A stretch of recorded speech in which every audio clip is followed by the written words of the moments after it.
Most of you aren't subscribed. Make sure to subscribe, as it helps out the channel. Without further ado, the series kicks off with several men aboard Navy ships, surveying a nearby island, all stating that their weapons have no chance against mysterious enemies. Heading onto the island, we follow several hunters facing the mysterious enemies, a swarm of monster red ants. As the frontline hunters work together, they attempt to physically stall the red ants, all whilst other hunters barrage the ants with spells. But sadly, the hunters are ultimately overrun by the swarm. As they all begin begging for their lives, the hunters all note how they are far too low level to be facing such powerful creatures. But just then, Byung-gu, a S-rank healer, arrives. As Byung-gu begins healing the injured, Yun-seok, wielding lightning magic, and Yunho, wielding martial arts skills, begin clearing the area of the swarm of red ants. Amazed that the three S-rank hunters were easily able to save them, everyone suddenly senses a greater white ant monster appear, prompting Yun-seok and Yunho to volunteer to defeat the monster, all whilst Byung-gu continues to treat the injured. With both S-rank adventurers dashing towards the white ant, Yunho chooses to wrestle with the creature, giving Yun-seok enough time to prepare a powerful lightning spell, perfectly striking the white ant from behind. As the creature is temporarily paralyzed, Yunho rips off the white ant's two front-facing fangs, leaping back, only to launch one of the torn-off fangs at the white ant, easily carving a hole in the creature's torso with his projectile. With no time to breathe, both S-rank hunters spot swarms of white ants approaching their location, forcing Yunho to awaken his berserker mode and Yun-seok to unleash simultaneous waves of lightning. Cutting to a nearby town on the same island, we spot Guildmaster Choi rally several other hunters in town, all standing off against a swarm of ants. Channeling a single flame spell, Choi signals the start of their raid on the ants, easily incinerating the weaker red ants, only to order his guild to begin attacking the greater white ants. Apparently, 10 years ago, several gates had begun appearing out of nowhere, allowing powerful monsters deemed magic beasts to appear. Seeing as conventional military weapons were useless against these magic beasts, it was discovered that humans began awakening with powers and skills that could rival the appearance of these magic beasts. These people were called hunters. Once a hunter had awakened, they would be given a rank from rank S to rank E, and sadly, once someone has awakened, there would be no way of improving one's rank no matter how hard they trained. Cutting to the present day, 3 years later, we see a Mr. Kim sipping on some coffee in preparation for a raid only to greet Park. Mr. Kim learns that Park's wife has recently gotten pregnant again, explaining Park's reason for attending their raid today, as he hopes to earn some extra cash for the family. Just then, our MC, Sung Jinwoo, arrives, greeting everyone as everyone is clearly happy to hear that Jinwoo is here. Seeing the attention Jinwoo is getting, Park asks Mr. Kim if Jinwoo is absurdly strong. But Mr. Kim corrects Park, stating that Jinwoo had been deemed the weakest adventurer ever to be discovered. And the reason everyone is happy is because they know any raid Jinwoo partakes in will be easy for them. Cutting over to Jinwoo, we see him holding the sadness from overhearing Mr. Kim and Park gossip about his weak status, but suddenly bumps into Juhee, happy to be working with her again. Cutting Jinwoo off, Juhee demands to know why Jinwoo is so covered in scars. But as they sit down, Juhee helplessly listens as Jinwoo recounts his latest raid on an E-rank dungeon, blaming himself for not being strong enough to avoid being hurt. Before Juhee can say anything, they are both called to have a group meeting. Introducing himself as Song Cheol, Song states that he will be leading their raid, since he is the most highly ranked out of their party. With the meeting over, everyone begins making their way over to a portal, all heading in one by one, leaving only Jinwoo left. Taking out a blade he was barely able to afford, Jinwoo takes a deep breath, gripping his blade tight, only to head through the portal. Elsewhere, we follow an old man, Go Gun-hee, chatting with one of his employees, mentioning how the items collected upon slaying magic beasts are known as essence stones. Cutting back to Jinwoo, we see that he has managed to slay a magic beast by himself, acquiring an essence stone, but is caught off guard when a goblin sneaks up on him. Able to dodge the goblin's advances, Jinwoo goes in for a strike, but his blade shatters upon impact, leaving Jinwoo wide open for the goblin to stab him. Seeing Jinwoo in trouble, Park runs over to slay the goblin, heading back to help the rest of the group with other monsters. All whilst Juhee is forced to stop Jinwoo from bleeding out. As Jinwoo lies on the floor, he admires Song's magnificent skills, but just then we cut back to Go Gunny talking more about the uses of essence stones. Go Gunny states that stones acquired from slaying magic beasts allow powerful weapons to be crafted, but similar things can be done to mana crystals collected from dungeon raids. Most importantly, Go Gunny states that the government is attempting to harvest energy from these mana and essence crystals, hopefully discovering a brand new way of acquiring energy. Back with Jinwoo, we see that his party had managed to deal with the swarm of monsters and the dungeon's boss, but Jinwoo notices Juhee's serious look. Juhee states that she is seriously worried for Jinwoo, not wanting him to push himself into dangerous situations. Just then, one of their party members points out that there is a tunnel that leads somewhere, catching everyone's attention as they suspect that this may be a double dungeon. Since the party wasn't able to acquire that much loot from their current dungeon, several people reason that they should be able to acquire extra loot, but the group leader Song wants to make sure everyone is on board. Upon taking a vote, Song counts 6 votes for continuing into the second dungeon and 6 votes against, leading only Jinwoo's vote. Thinking about his current situation, Jinwoo reveals that his father had gone missing, his mother is currently hospitalized, and his sister is about to enter college soon. Since he is the only one that can work, Jinwoo votes for entering the second dungeon. Cutting to Guild Master Choi in his massive building, we see him mentioning a hunter by the name of Cha Hae-in. But just then, right outside his building, we see 2 thieves steal a lady's handbag, fleeing on a motorcycle. Before the thieves can escape, Cha Hae-in appears, easily retrieving the stolen bag, only to leap away to avoid being swarmed, having become famous from being a S-rank hunter. Back with Jinwoo and his party, we see him apologizing to Juhee, always thankful for a B-rank hunter like Juhee being there for him, but sees that Juhee is clearly mad at Jinwoo for voting to explore the dungeons. Since dungeons close after a dungeon's boss is defeated, the party note how they have around 20 minutes to spare, but Juhee is pissed that Jinwoo is always putting his life in danger. But to make up for it, she demands Jinwoo take her out for a meal, as a thanks for always taking care of him. Just then, the gang encounter a huge set of intimidating doors, but holding back their fear, they venture onwards. As they enter a massive room, they notice the room automatically light up, spotting various statues littered around the edge of the room.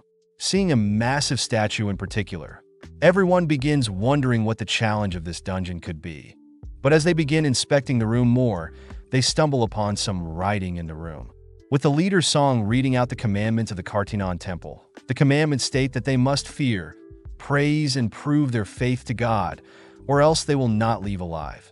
Just then, the room's doors slam shut, prompting one of their group members to get freaked out, stating that they will personally be leaving. Before the group member can reach the doors, one of the statues suddenly moves, instantly decapitating the group member, leaving everyone in shock. Trying to digest the situation, Jinwoo notes how the group member that was instantly killed was at least D rank. And seeing as that single statue was able to move, Jinwoo turns around to observe the massive statue behind them, breathing heavily as the statue's eyes suddenly glares at him. Having survived death many times, Jinwoo had learned to survive with the most minimal of equipment, and instead rely on his instincts. Sensing something from the statue's eyes, Jinwoo cries for everyone to get down, right as the statue's eyes shoot a powerful beam at everyone in the party. With another one of their members incinerated, everyone begins to beg for their life, all whilst Jane racks his brain to figure out how to survive. Seeing that the giant statue has ceased its attacks, several group members state that they should all make a run for it while they still can, but Song orders everyone to stay still, not wanting to provoke the statues. Turning to Jinwoo, Song commends Jinwoo's senses. As if it was not for Jinwoo alerting everyone to the giant statue's eyes, everyone would have been dead. Grateful for the thanks, Jinwoo realizes that Song has lost one of his arms, so the least he could do is help Song stop the bleeding. Seeing Juhee so shaken up, Song reveals that the reason a B-rank hunter like Juhee only participates in low dungeon raids is sadly due to her weak mental state to violence. Additionally, Song mentions how although he too has participated in several B-rank dungeon raids himself, he has never faced such a powerful creature like the giant statue, suspecting the creature of being S-rank. Sitting down and re-evaluating their clues carved onto the stone, Song and Jinwoo wonder if the god they must worship, pray, and believe is the giant statue before them. At the same time, Jinwoo's sister, Jaina, chats with her friend at school, who is curious about Jinwoo, wondering why a hunter like him is always so injured. With no current plan, Song and Jinwoo agree that they should wait a bit longer to hopefully see something change. At that moment, one of the party members begins to break, stating that he had recently signed with a prestigious guild and that he doesn't want to die now. Encasing himself with a wind spell, the hunter dashes towards the gate, confident that he'll make it. But instantly, the hunter is vaporized. Disgusted to see another party member helplessly die, Jinwoo wonders why the statues don't just slaughter them, suddenly realizing something. Remembering that the first commandment from the stone is to worship God, Jinwoo begins to slowly stand up, but Song demands Jinwoo not do anything foolish. Upon seeing Jinwoo's determined eyes, Song allows Jinwoo to proceed, prompting Jinwoo to continue to stand up, only to immediately duck and bow his head upon spotting the giant statue's eyes light up. With everyone curious about what just happened, Jinwoo suspects that the giant statue only attacks people when they reach a certain height, therefore they should all bow to the giant statue.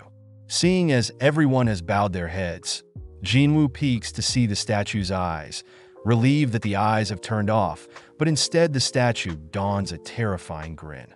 With nothing else happening, everyone notices that they are now allowed to stand up, exciting the party, but Jinwoo notes something is off. Just then, the giant statue stands up, slowly marching towards the members, all whilst holding its terrifying smirk. Thinking about the second commandment, Jinwoo racks his brain on ways to praise God.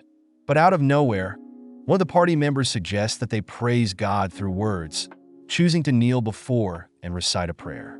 As everyone watches as the statue slowly approaches the knelt-down hunter, they all are forced to watch as the giant statue mercilessly stomps on the knelt-down hunter, following up by killing another frightened hunter.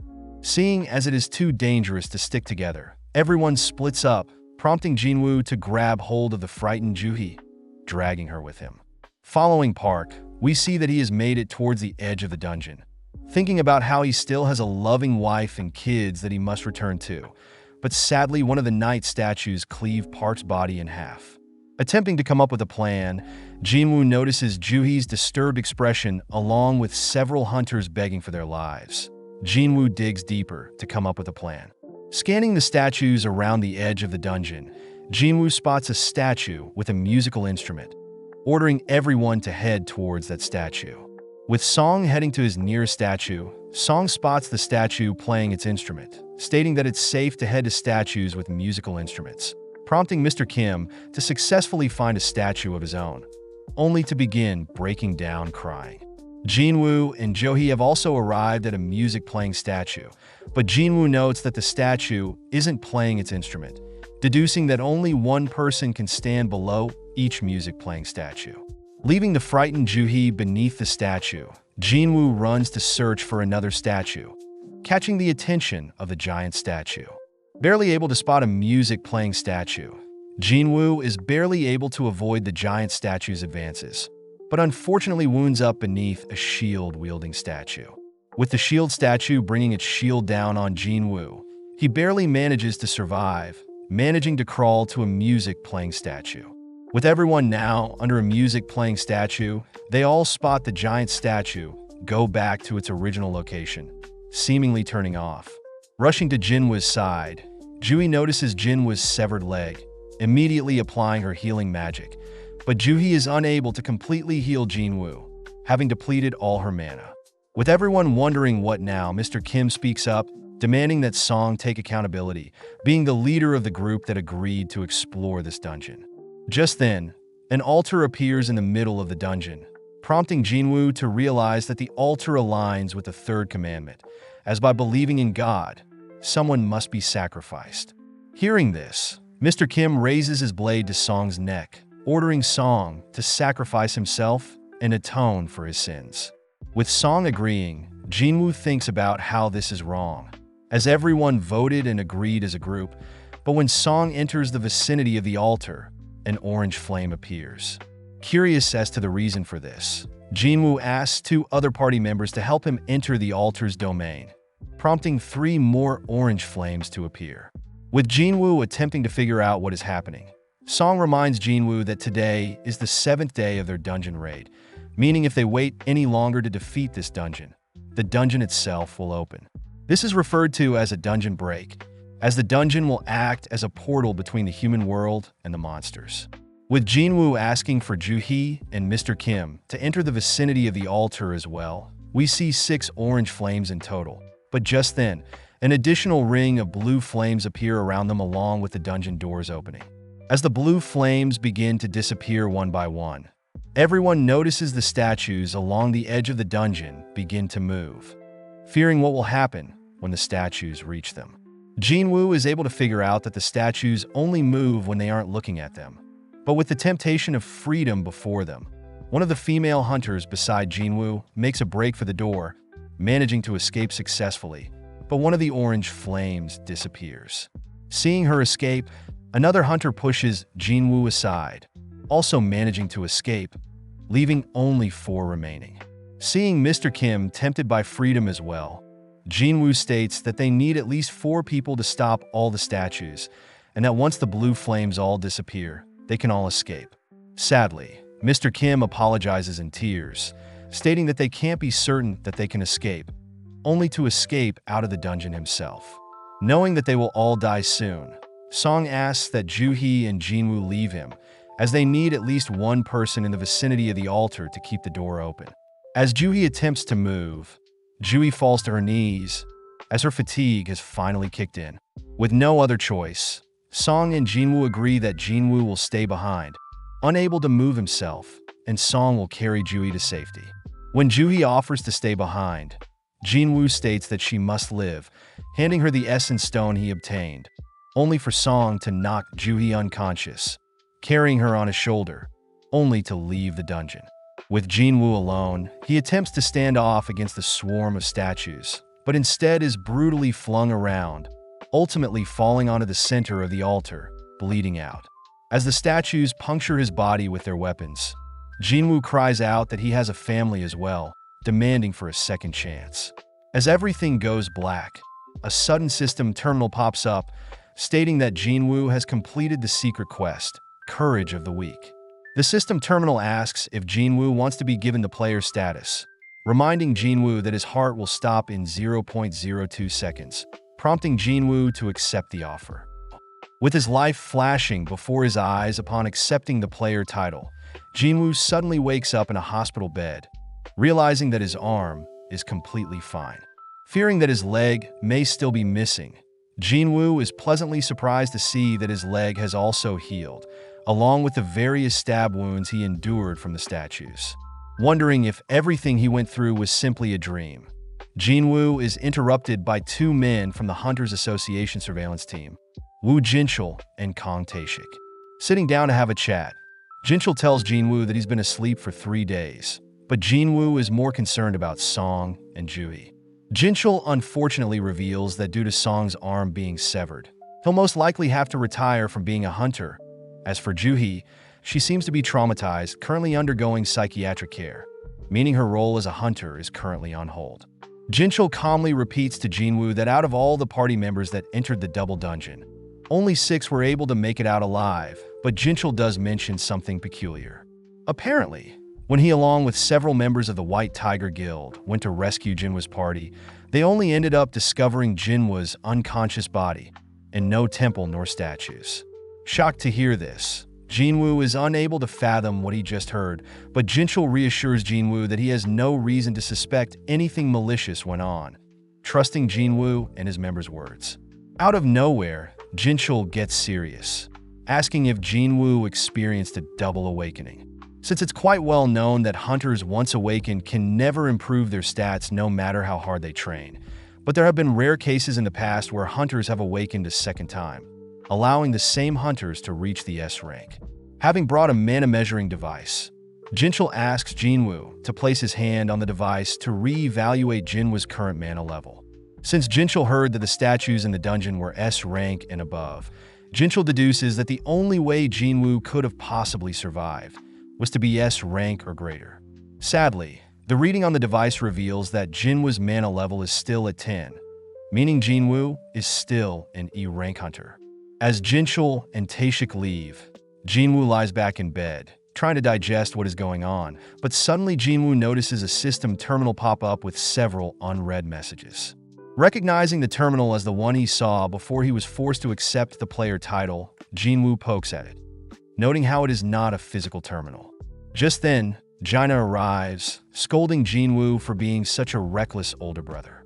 Seeing Jaina in front of him, Jinwoo can't help but smile, happy to see his little sis.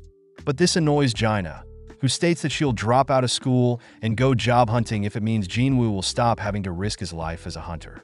Apologizing for always worrying her, Jinwoo asks if Jaina can see the system terminal in front of him, but Jaina gets confused, wondering if Jinwoo hit his head. Asking for some advice, Jinwoo learns from Jaina that he should open the messages he's received from this mysterious system terminal Jinwoo is seeing, just like a video game. With Jaina leaving for now, Jinwoo begins sifting through all the notifications, reading that the system intends to help Jinwoo get stronger, but if Jinwoo doesn't comply, he'll get punished.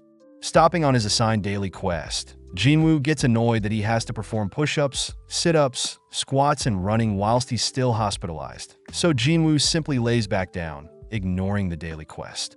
Cutting to Jinchul, we see him reporting Jinwoo's case to Gunny, noting how although Jinwoo didn't awaken again, it definitely is weird that no dungeon break ended up happening. That evening, we follow Guildmaster Choi, asking S-rank Cha Hae-in to participate in an upcoming B-rank dungeon raid.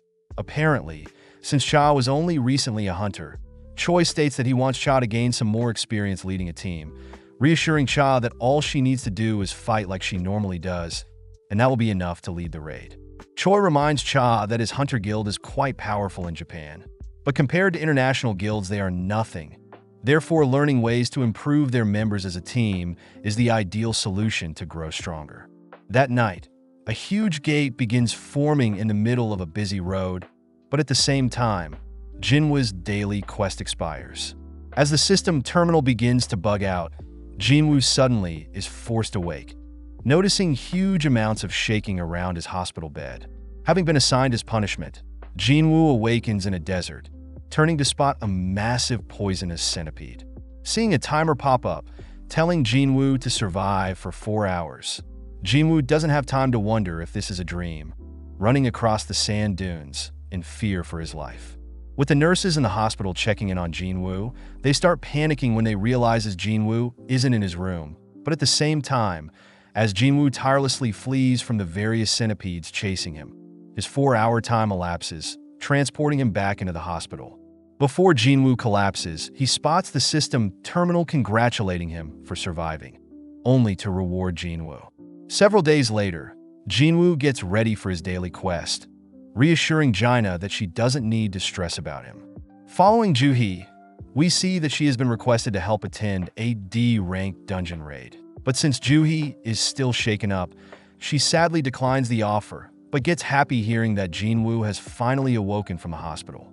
As Juhee brings a little basket of flowers for Jinwoo, she spots several nurses gossiping about Jinwoo, noting how weird it is for Jinwoo to have recently begun daily exercises.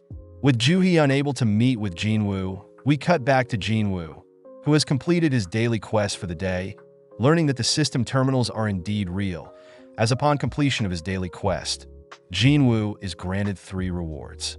First, Jinwoo is granted a full recovery of all exhaustion that can be used whenever. The second is skill points that can be used on any attribute.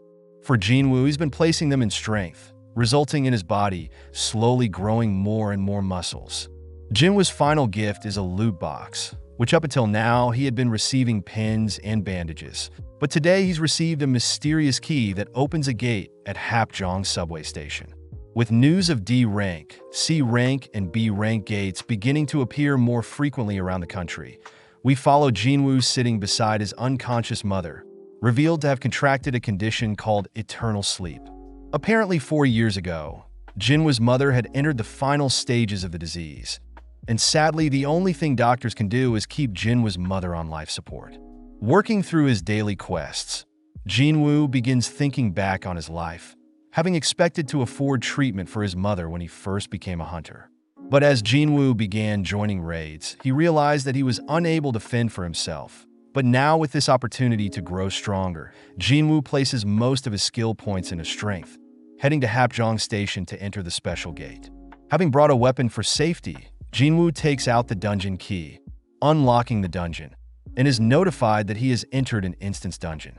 Slowly descending the station, Jinwoo realizes that he is in a separate dimension, and that the only way to escape is to defeat the boss, or to use a teleportation stone.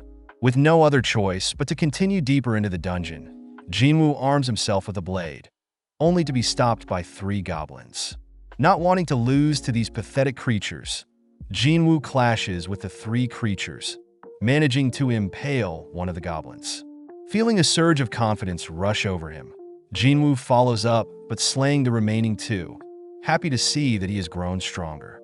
Out of nowhere, Jinwoo senses a powerful creature approaching from behind, managing to block the beast's advances, but unfortunately his blade shatters. Realizing the steel-fanged Lycan beast is far stronger than the goblins he just faced, Jinwoo begins to cower in fear. As the Lycan begins rushing Jinwoo gets pissed at his weak self, helplessly watching as the beast pounces on him. Mustering up the courage to move, Jinwoo leaps as far as he can from the Lycan, surprisingly flipping multiple times through the air. Catching himself in a handstand, Jinwoo pushes off with his arms, noting how light his body feels as he leaps over the Lycan. As the Lycan begins dashing towards Jinwoo steals his resolve, gripping his fist as hard as he can, only to launch his fist at the Lycan. In an instant, the Lycan is flung back, surprising Jinwoo, believing that the points he put into strength is paying off. Sadly, the Lycan simply gets back up, making Jinwoo aware that it's still far stronger than Jinwoo. As the Lycan once again initiates the fight, Jinwoo relentlessly throws punch after punch, all whilst dodging the Lycan's steel jaw. But as when the Lycan gets too close, Jinwoo is forced to dodge to the side, allowing the Lycan to continue charging into a wall. Seeing that the Lycan hasn't sustained an ounce of damage, Jinwoo begins running to buy time, racking his brain for a solution to defeat the creature. Having only brought food and water, Jinwoo wonders how he'll get a powerful item to slay the creature, suddenly realizing something. As the Lycan continues to hunt Jinwoo down, Jinwoo stops to open his player inventory, reaching in and grabbing a powerful sword.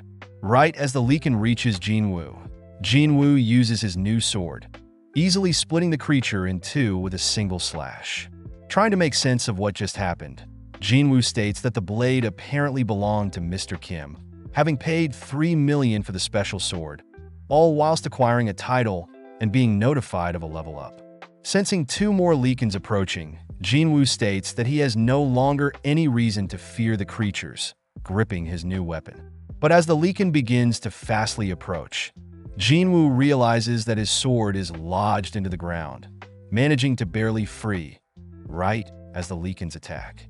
With one Lycan dodging Jinwoo's initial slash, the other manages to bite down and restrain Jinwoo's blade. Amazed at the grip strength of the Lycan's steel fangs, Jinwoo manages to kick the Lycan holding onto his sword, instantly cleaving the creature into 2. Knowing that the Lycans don't even compare to statues in the double dungeon, Jinwoo turns to the second Lycan, only for the creature to retreat. Sitting down to assess his stats, Jinwoo realizes that he has reached a level of 2, noting how his level never changed when he did his daily quests, but reasons that he only levels up during real combat. Additionally, Jinwoo notes that upon leveling up, his wounds have been healed and that each of his 5 stats have risen by a single level, making leveling up more efficient than daily quests that only yield 3 skill points. Wondering what a single skill point does to his overall body, Jinwoo reasons he should think about these things later. Heading over to retrieve the essence stones from the monsters he's slain, Jinwoo is surprised to see the system notify him that he has received a monster drop instead, a Lycan's tooth. Navigating around the system terminal, Jinwoo notices a store, sad to see that he's too low level to purchase any items, opting to sell his most recent leaken tooth for 20 gold instead. Wondering how much the system's gold is compared to his world's gold, Jinwoo once again brushes that question aside, stating that he must defeat the dungeon boss if he wants to leave. Knowing that he must get stronger first, before he can take on a dungeon boss by himself, Jinwoo suddenly spots the Leaken that fled earlier, having returned with a pack of lichens. Charging head first into the pack of lichens, Jinwoo begins to slay one Leaken at a time, stopping to assess the situation, thinking about what he could achieve with this new-found gift. Relentlessly dismantling the swarm, multiple level-up notifications can be seen as Jinwoo continues to carve through the pack, but at the same time, the gate that appeared on the road continues to grow in size, with no hunters arriving to take care of it. Having acquired the Wolf Assassin title, Jinwoo is seen victorious and all covered in blood, but sad to see that his sword will break soon. Reading up on his new Wolf Assassin title, Jinwoo is amazed to see that his attacks against animal-type monsters are boosted by 40%, and that he has acquired 34 wolf fangs, 2 worn daggers, a traveler's cloak, and surprisingly a teleportation stone. Wondering if he should use the teleportation stone to leave, Jinwoo wonders if he'll ever get another one of these instance dungeons again, reasoning that it can't hurt to explore the dungeon a little more. Cutting to Juhee, we see her receive a call whilst out on a midnight stroll, learning that a dungeon nearby has opened, and they are in need of a healer. As Jinwoo makes it deeper into the dungeon, he begins noticing his battles against various magical beasts growing easier and easier. Jinwoo realizes that the red text he saw for the Leaken had now turned white, meaning white text represents weak monsters, orange represents moderate monsters, and red means difficult monsters. Happy to have reached level 15, Jinwoo notes how he no longer can level up with the weaker magical beasts, reasoning that it's time to head downstairs to face this powerful aura he's been sensing. Upon reaching the bottom of the stairs, Jinwoo is weirded out by the decrepit station, but out of nowhere an attack suddenly sends Jinwoo flying against the wall, barely able to block the attack, but the attack instantly shatters his sword. Appearing from a stream of water, the blue Venomfang Kasaka floor boss appears, with an orange text. Scanning the creature, Jinwoo notes the floor boss's tough skin, rushing to engage the approaching snake, but leaves no dent due to the creature's tough skin. Circling around, the floor boss begins chasing Jinwoo through the station, helplessly body slammed into the stream of water, only to barely survive the creature's entrapment in the water. Flung across the station's platform, Jinwoo watches as the snake tosses a train at Jinwoo, scrambling to evade the oncoming projectile. Moving in on Jinwoo, the floor boss manages to pin Jinwoo to a wall, smashing him through said wall, pissing Jinwoo off as he demands to know why he hasn't grown stronger the slightest bit. Knowing that no one will come to save him, Jinwoo is smashed into the station ceiling, falling onto the ground, but Jinwoo has clearly had enough. Stabbing and evading the creature's advances, Jinwoo knows that compared to the S-rank statues, this creature is nothing, opting to ditch his blade to cling onto the snake. Choosing to bet on his raw strength, Jinwoo begins tightening his grip around the snake's neck, watching as the snake squirms and flails around, only to collapse. With the system notifying Jinwoo of his level ups, Jinwoo smirks, happy to see that he has indeed grown stronger, having just defeated a dungeon by himself. Additionally, Jinwoo notices that he has acquired Kasaka's Venomfang dagger, a blade double the attack of Mr. Kim's sword, even applying a drain and a paralysis effect on enemies, along with Kasaka's Venom Gland, a potion that seems too risky to use. Just then, the system notifies Jinwoo of his completion of the dungeon, reverting the station back to normal, prompting Jinwoo to exit from where he came from. Upon reaching the exit, Jinwoo finds it weird that no one is around, but he suddenly hears a military officer call out. Demanding to know why Jinwoo just appeared out of the station, the officer apologizes upon learning that Jinwoo is a hunter, guiding Jinwoo to a dungeon break nearby. Apparently, the dispatch hunters were able to clean up most monsters, leaving only the dungeon boss, which Jinwoo can sense with his new level. Upon arriving on the scene, Jinwoo is able to sense that there are 8 E-rank hunters and 2 D-rank hunters, all struggling to break through the dungeon boss's defense. Suddenly, Jinwoo spots Jui, sad to see that she still hasn't recovered from the trauma from the double dungeon. But this only motivates Jinwoo to step in.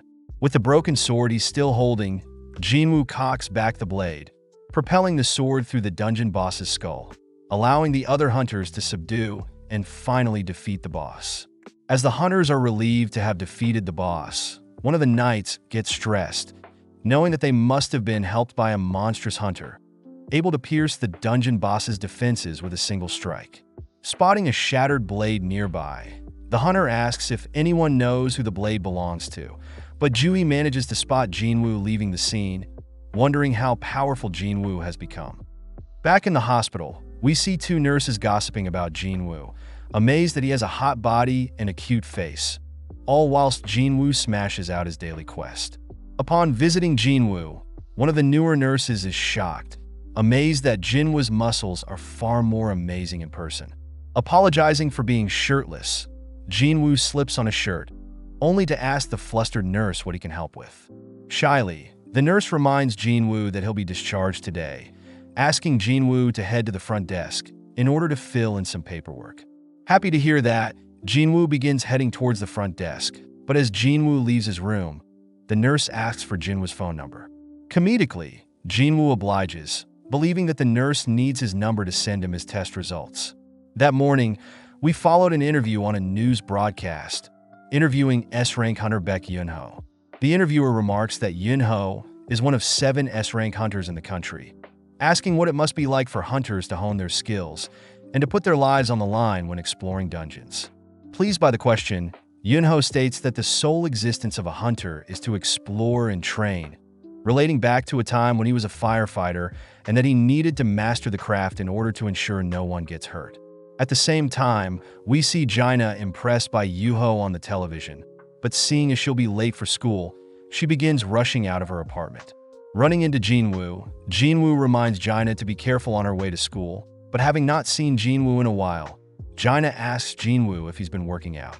Walking towards Jinwoo, Jaina is shocked to see Jinwoo has also grown taller, which Jinwoo didn't notice. Before Jaina leaves, Jinwoo forces Jaina to take an umbrella, wishing her a safe trip. Checking his daily quests, Jinwoo notes that he'll finish his required 10-kilometer run later today. Checking out his own body, Jinwoo speculates that if he continues to put his points into strength, he'll probably become a bodybuilder. Knowing that he still has 12 skill points to use, Jinwoo notes how he should play some agility, thinking that vitality and perception could be helpful as well. But as for intelligence, Jinwoo wonders when he would have to use magic. Placing his points into strength, agility, and perception, Jinwoo suddenly gets a call from his landlord, realizing that he needs to pay this month's rent. Promising to pay soon, Jinwoo begins searching for dungeon raids he can join in on, noting how he has to raid higher-ranked dungeons to earn more money. Jinwoo thinks his ability to endlessly grow seems like a skill that no one has ever heard of. Therefore, Jinwoo states that he better keep this cheat skill a secret until he can at least grow stronger. Spotting an enticing raid, Jinwoo jogs to his destination, finishing the 10 kilometers along with meeting up with his raid party. Greeting Hwang Dong-suk, some of Dong-suk's members recognize Jinwoo, yelling that Jinwoo is known as the weakest hunter in the world, but Dong-suk asks Jinwoo to ignore them, apologizing for their rude remarks. Going over the rules, Dong-suk states that they'll be raiding a C-rank dungeon and they need a minimum of 8 hunters, with half needing to be at least C-rank. Dong-suk states that Jinwoo's role is to solely fill a slot, promising Jinwoo to still pay him 2 million for participating, prompting Jinwoo to scan the other hunters, noting how there are 4 C ranks and 2 D ranks. Dong-suk asks Jinwoo to help carry a bag filled with food, spare clothing, gear, and med kits, but Jinwoo realizes that their party doesn't have a healer, learning that since it's hard for independent raids to acquire a healer. Sensing something suspicious about this amazing opportunity, Jinwoo agrees to sign a contract, but suddenly spots Yu Jinho, a 21-year-old D-rank hunter. Seeing Jinho's gear, Jinwoo realizes that Jinho must be from a very wealthy family, but nonetheless, everyone begins heading into the dungeon. Upon confirming that the dungeon is C rank, the party heads through the portal, prompting Kyuan to light up the dark dungeon with some light magic. As the party begins heading through the dungeon's cave, they all note how there are no glow stones, rocks that faintly light up dungeons, which are different from essence stones from monster drops and mana stones that people normally mine. With several minutes passing, the party gets weirded out, wondering why they have yet to run into any magical beasts. Running into a location filled with holes, everyone begins sensing a strange aura approaching, all beginning to brace for whatever is to come. Racking his brain for what the enemies could be, Jinwoo deduces that they are up against insect-type monsters, alerting everyone that the creatures are approaching from above. With Dong-suk activating his taunt skill, Dong-suk draws the attention of all the insects, ordering his men to protect Kyunwon, who begins channeling a fire spell. With several seconds passing, Kyunwon manages to unleash the powerful fire spell, giving the rest of the party courage to slaughter the insects. Seeing Dong-suk and his men slay the ants, Jinwoo praises the hunter's coordination, but still notes something strange about the situation. Turning to Jinho, Jinwoo notes how his expensive gear is keeping Jinho alive, but as Dong-suk and his members finish up the insects, he thanks Jinwoo for alerting them to the attack. As Dong-suk and his men inspect the bodies of the insects, they realize that the insects have bite marks that imply a greater monster must have terrorized the insects prior, but Jinwoo spots Dong-suk acting strange, warning Jinho to be wary of the others. As everyone continues deeper into the dungeons, Jinwoo begins thinking about the conditions of this raid, finding it weird that Dong-suk's independent party seems quite strong, but refuses to accept healers and has a reputation of recruiting strangers for every dungeon raid. Finally, encountering a web-filled section of the dungeon, Dong-suk begins carving through the webs, prompting Kyunwon to light up the dark tunnel, revealing a massive pile of mana crystals. Seeing the tons of mana crystals, Dong-suk states that he's hit gold, estimating the mana crystals total around 1 billion, wanting to use the money to catch up to his younger brother.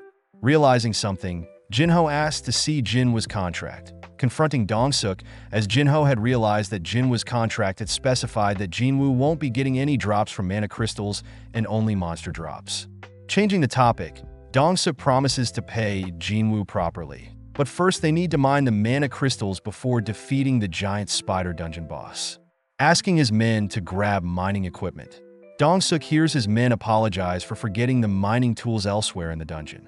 Scolding his men for being so forgetful, Dong-suk asks Jinwoo and Jinho to stay and watch the dungeon boss, ignoring Jinwoo's concerns, as Dong-suk states that they should trust his orders.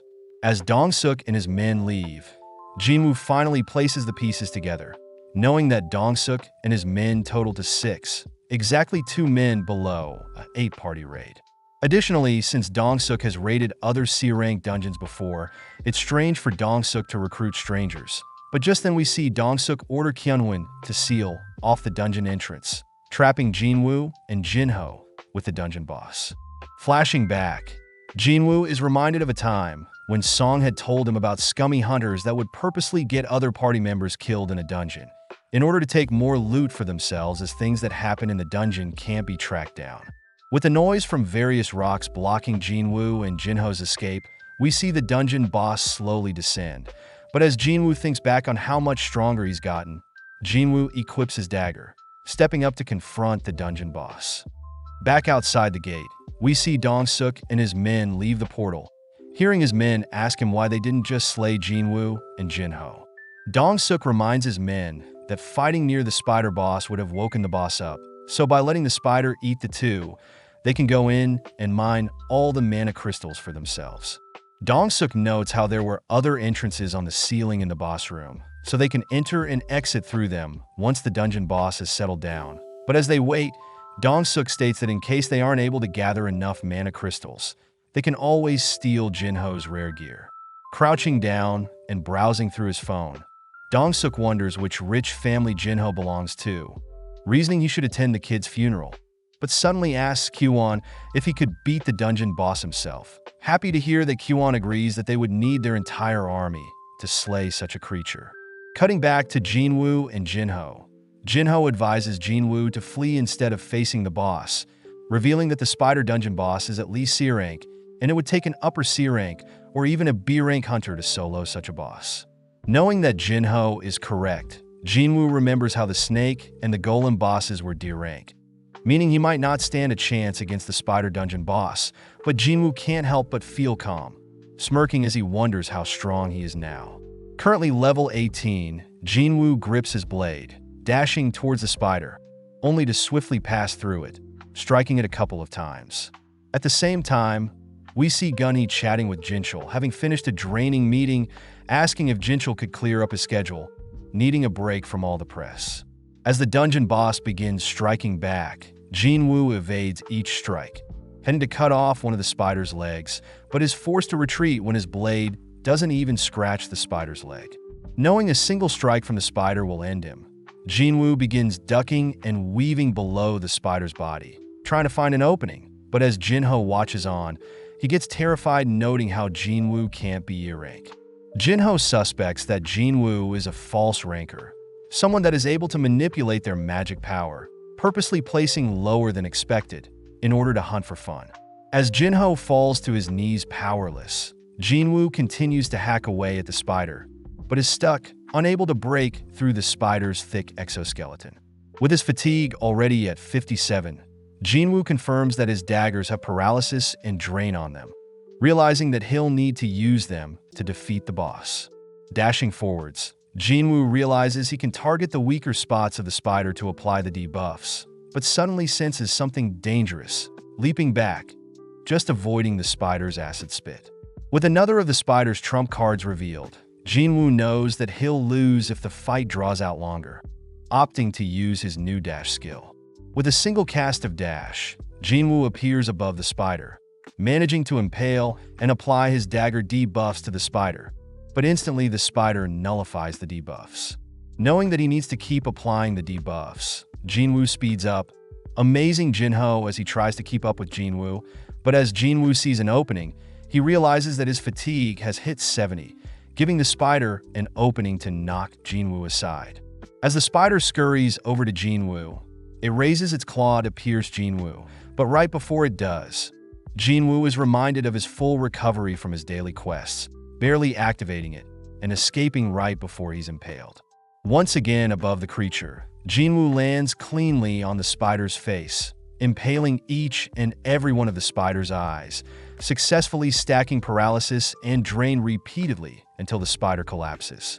Just like that, Jinwoo had soloed a C-rank dungeon boss, gaining a couple levels and grateful to have kept the full recovery for occasions like this. Amazed and terrified at Jinwoo's potential, Jinho watches as Jinwoo retrieves the dungeon boss essence stone, politely offering to carry all the gear, handing Jinwoo some water only to begin mining some mana stones. Weirded out by Jinho's sudden change in attitude, Jinwoo spots Dong-suk and his party arriving in the boss room through an entrance in the ceiling, all wondering who defeated the dungeon boss. At the same time, we see Gunhee and Jinchul sparring, with Gunhee nonchalantly parrying and blocking each of Jinchul's strikes, only to land a powerful punch on Jinchul. Checking to see if Jinchul is okay, Gunhee thanks Jinchul, as he needed to relieve some stress, reminding Jinchul that relying solely on one's hunter's skills is foolish, as it's important to hone one's mind and body normally.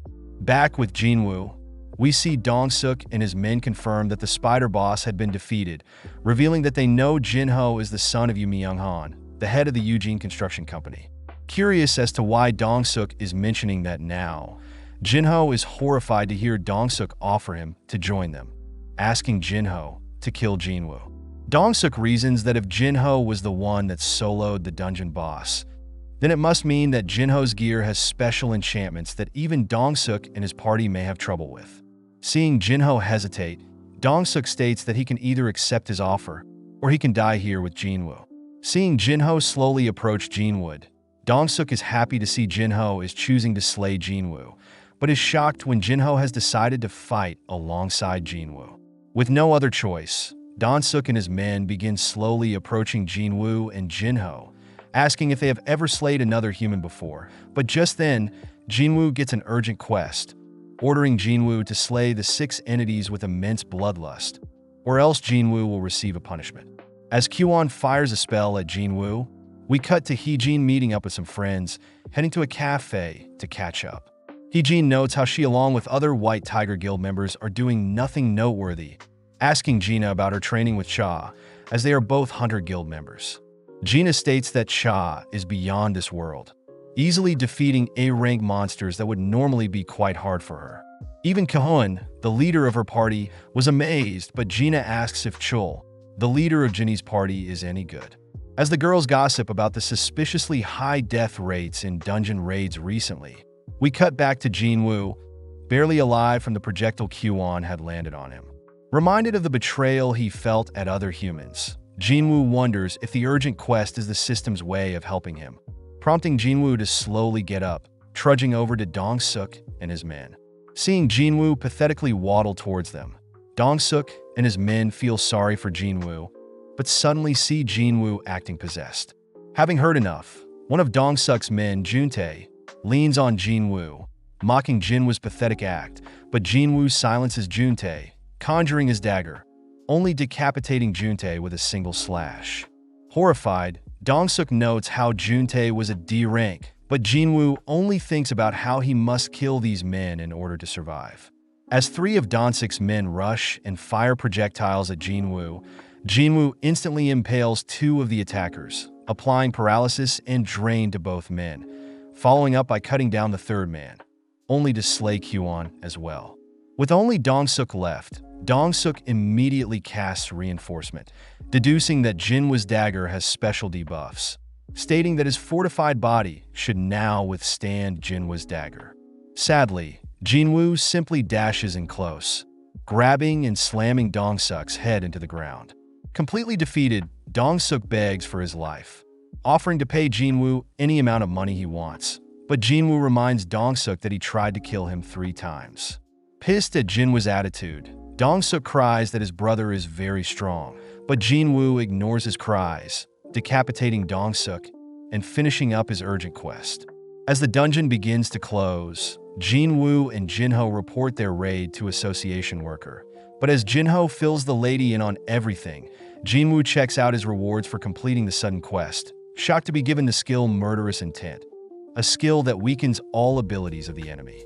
Having lied to the lady, Jinho is forced to claim all the glory, but as the lady leaves, Jinwoo states that he's happy to have given Gina an umbrella, all whilst we cut to Dong-suk's younger brother, staring off into the distance.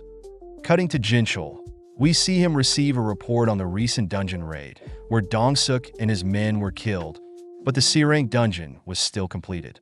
Jinchul hears that Jinho was carrying very expensive gear, reasoning that it was Jinho that took care of the boss, but is surprised to hear Jinwoo was also a part of the raid, realizing that Dong-suk's younger brother, Hwang Dong-soo, may show up. Back with Jinwoo, we see him arriving home, exciting Gina as he's brought fried chicken home. On top of that, Jinwoo mentions how he can cover his mom's hospital bill along with their living expenses for a while, piquing Gina's interest as she notes Jinwoo is normally more frugal. As the two sit down to munch on the fried chicken, Gina asks about Jinwoo's recent raid, believing that it must have been pretty easy with other higher rank hunters. Thinking back on the raid, Jinwoo notes how he was quite cold back there, easily able to dismantle a whole group of humans, wondering if the system is changing him for the better. With Gina calling out to Jinwoo, Jinwoo apologizes for zoning out, knowing that if he's forced to go through such a traumatic event again, he won't hesitate, as he needs to get stronger to protect his family.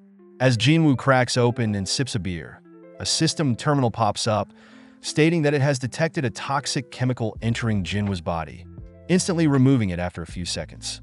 Amazed, Jinwoo chugs the rest of his beer, heading to his room, but teases Gina for eating too much. Now alone, Jinwoo experiments with a few more beers, impressed that he's not getting drunk at all, but realizes that it's a reward from surviving the double dungeon. Health and longevity buff allows immunity to all toxins along with improved regeneration capacity, which explains why Jinwoo's limbs came back after reviving as a player. As Jinwoo rests for the day, Gina notifies Jinwoo that a man by the name of Jinho is asking to meet with Jinwoo. But before Jinwoo leaves, Gina scolds Jinwoo for drinking too much, which Jinwoo reassures Gina that he's perfectly fine. Meeting up at a nearby cafe, Jinho thanks Jinwoo again for saving his life, which Jinwoo says is fine, happy to have received a good chunk of the essence stones to sell. Jinwoo asks if Jinho had revealed what really happened in the dungeon, but Jinho states that the violence was all in self-defense, so he hasn't told anyone yet. Just then, Jinho reveals that he wants to start a strike team, which Jinwoo immediately declines, anticipating that Jinho is asking him to join. Before Jinwoo leaves, Jinho reveals that he wants to start his own guild, and that they need only 19 more raids to be certified. Interested, Jinwoo learns that Jinho is in desperate need of manpower, wanting to start his own guild knowing that he'll inherit his father's company soon. Jinwoo notes how Jinho is the second son to the prestigious Eugene Construction Company, surprised that Jinho's father wants to start a guild for themselves. Jinho reveals that his father intends to have a S-rank hunter as their guild leader, but Jinwoo reminds Jinho that all 7 S-rank hunters in Korea are busy, with a former S-rank healer, Min Byung-yu, already retired. Jinwoo realizes that Jinho's father intends to steal a S-rank hunter from another guild, warning against that as it may start political war, but Jinho states that he wants Jinwoo as their leader, believing that Jinwoo is already at least a B-rank hunter. Knowing that he nor his brother can lead their new guild, Jinho hands Jinwoo the location of their new guild building, stating that Jinwoo can have the $30 billion building after he completes 19 raids for their guild. Shocked at the amazing offer, Jinwoo calms himself, reasoning that he will probably become a S-rank or greater hunter in no time. Therefore, this $30 billion offer is nothing. As Jinwoo attempts to leave, Jinho cries that in exchange for Jinwoo's cooperation, he promises to never reveal Jinwoo's true power no matter what. That night, we cut to Hwang Dong-soo, asking his assistant Laura about the details of his older brother Dong-suk's death. Dong-soo wonders what happens if he murders another person in another country, prompting Laura to state that murder can lead to the death penalty, but in some cases, the murderer may be evicted to their home country, where they could possibly bargain for a lighter punishment. Happy to hear this, Dong-soo asks when he's free, disappointed that he'll have to wait, but takes a mental note of Jinho and Jinwoo. The next day, Jinwoo and Jaina are preparing to work out together, both jogging alongside each other as Jinwoo asks Jaina what she would do with $30 billion. Surprised by the amount, Jaina states that she would pay for her mother's hospital bills, along with her school tuition. As for the rest, she doesn't know. Hearing this, Jinwoo speeds up, leaving Jaina alone, completing his daily quest for the day. Just then, Jinwoo realizes that the system had logged 11 kilometers out of 10, wondering how far the system will track his exercises, once again leaving Jaina in the dust in order to complete double of what is required. Suddenly, Jinwoo notices his daily quest reveals itself as a hidden quest, granting Jinwoo a full recovery, ability points, a blessed and accursed loot box. Opening up the blessed loot box, Jinwoo is stunned to receive a demon castle key of S-rank difficulty, smirking as he realizes something. The demon castle supposedly has the elixir of life, a magic that can cure all illnesses, prompting Jinwoo to visit his bedridden mother. Seeing as this is a no-brainer, Jinwoo uses the demon key, opening up a massive door, thinking about how powerful his enemies will be. Knowing that he's quite scared, Jinwoo states that he still has the teleportation stone from the previous instance dungeon, keeping it close as an escape option. Just then, a powerful creature roars, drawing Jinwoo's attention as it approaches Jinwoo, deemed Hell's gatekeeper Cerberus. Knowing that he needs to get stronger, Jinwoo equips his dagger, dashing forward and attempting to cut off Cerberus's leg, but leaves only a scratch, following up by barraging the creature with slashes, but still no damage. Activating his murderous intent, Jinwoo attempts to scare the creature, but Cerberus replies with a roar, instantly canceling out Jinwoo's intimidation skill. Moving in close, Jinwoo drives his dagger into Cerberus's nose, applying paralysis and drain, but Jinwoo is forced back when Cerberus instantly cleanses all debuffs, following up by tearing off Jinwoo's left arm. Terrified that Cerberus took away a third of his life, Jinwoo spots Cerberus activate its rage skill, doubling all its stats, only to be shocked when Cerberus's attacks become hard to read. Having already lost half of his health, Jinwoo is forced to use a full recovery, restoring his lost arm along with his health points, dashing forward to strike back. As Jinwoo attempts to fight back, he soon realizes that Cerberus is too quick, forced to flee as Cerberus lands hit after hit, taking Jinwoo closer and closer to 0 health. All while the system continues to alert Jinwoo of his health dropping too low. Knowing that he should leave, Jinwoo takes out the teleportation stone, but before he can use it, Cerberus appears, knocking Jinwoo back and separating him from the teleportation stone.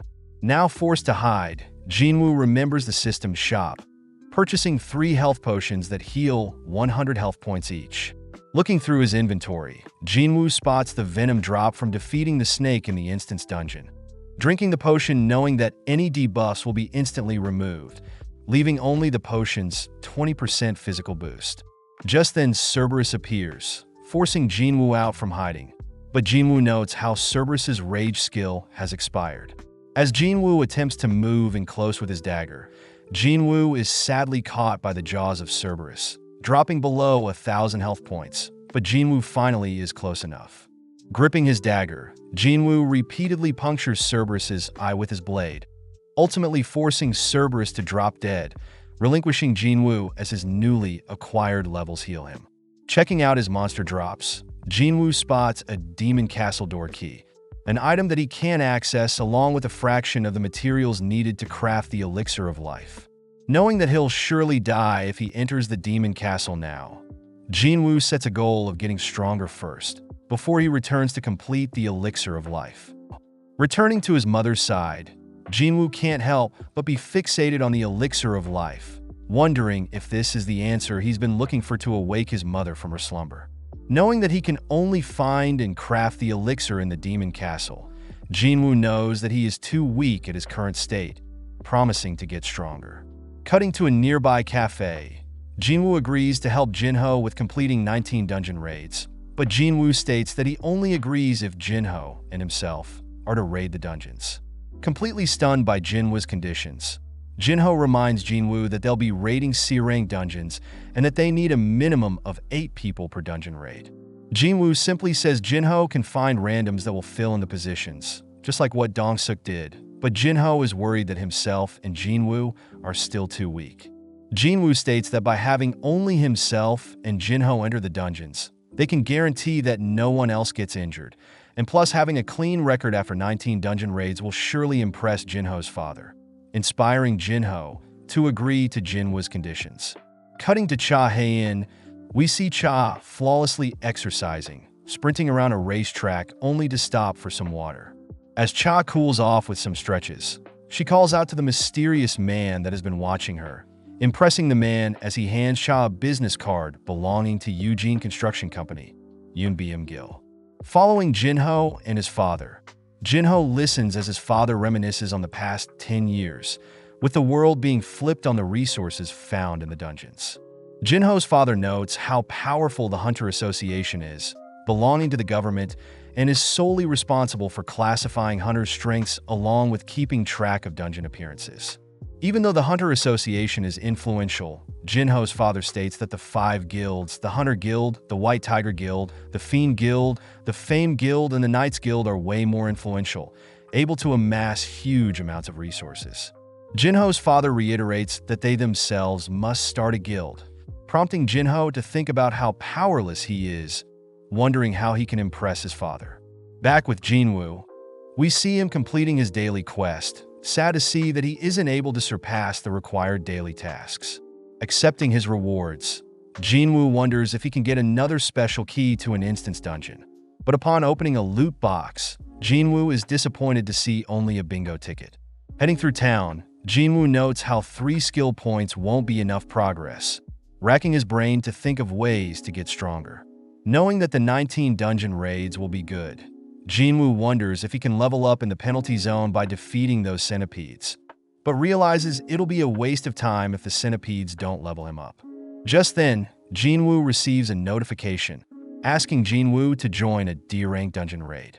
Hesitant that he'll accidentally reveal his true power to others, Jinwoo realizes that he doesn't have time to waste, accepting the raid opportunity. Cutting to Song, we see him sparring one of his students, happy to see that his student is growing quickly, but is still unable to defeat Song even though Song only has one hand. Just then, Song receives the same notification as Jinwoo, asking Song to attend a D-rank dungeon raid, but Song wonders if he should even go. Song's student asks if Song intends to retire soon, prompting Song to agree that he might end up being a hindrance if he attends the dungeon raid, but Song states that he plans to do everything he can before he leaves this world. Cutting to Mr. Kim, we see him admiring his adorable daughter, revealing to his wife that he had received a dungeon summon. But this only gets Mr. Kim's wife to ask Mr. Kim to not go. Picking up his youngest daughter Yoonji, Mr. Kim reminds his wife that they'll need money to place Yoonji through kindergarten and their older daughter through junior high. Seeing as her husband is right, Mr. Kim promises to return safely, reassuring his daughter Yoonji that he is very strong. That evening, we see Baek Yunho scolding Choi Jong-in for pushing his media interview onto him, but Choi simply brushes it off, complimenting Yunho for being so inspiring on the news. Changing topics, Baek asks Choi what he wants to discuss, receiving some documents from Choi. Choi states that he has found several people form the Eugene Construction Company, trying to steal some of his hunters, which Baek reveals Eugene Construction is doing the same to him as well, demanding to know what Choi wants from him. Cutting to Joo-hee, we see her curled up in her room, chatting with her mother, who begs Joo-hee to give up the life of a hunter, but this infuriates Joo-hee. Joo-hee promises to not be a burden, stealing her resolve as she accepts a D-rank dungeon raid. Back with Cha, we see her heading to Choi's office, greeting Baek as he exits Choi's office, reporting that she was approached by a Eugene construction worker earlier that day. Choi is happy to hear that Cha has refused to join Eugene Construction's new guild, but Cha wonders what Choi and Baek were talking about. Following Baek as he sits at a bar, it's revealed that Choi had reminded Baek of the Jeju Island raid, stating that after the third failed attempt, no one has attempted the raid since. Choi utters that he plans to conquer the island once and for all, asking Baek to grow stronger, which prompts Baek to remember a terrible memory, seeing his S-rank friend Yoon Seok torn to pieces by the ants. At the same time, we see a mysterious old man asking another suited man to kill someone for him. The next day, we see Jinwoo preparing to leave, telling Jaina he'll be back soon, but Jaina voices how much Jinwoo has changed. Seeing Jinwoo leave, Jaina asks if Jinwoo needs to bring any equipment, but Jinwoo says it'll be quick. At the same time, we see Song heading towards the dungeon location, revealed to have awakened as a mage, even though he specializes in using a sword, but his swordsmanship can't harm any magical beasts. Just then, Song runs into Jinwoo, barely able to recognize Jinwoo, amazed at how mature he has grown. Song wonders what happened to Jinwoo's severed leg, believing that a high-ranking healer must have healed his leg, compared to Song, who was unable to receive treatment in time for his arm. As they both head towards the dungeon, Jinwoo helps Song enter the area, but they are both shocked to see that Joo-hee, Mr. Kim, and Kong are there as well. With Mr. Kim and Kong unable to look at Jinwoo, Song acknowledges that he too would be guilty after abandoning Jinwoo in the dungeon.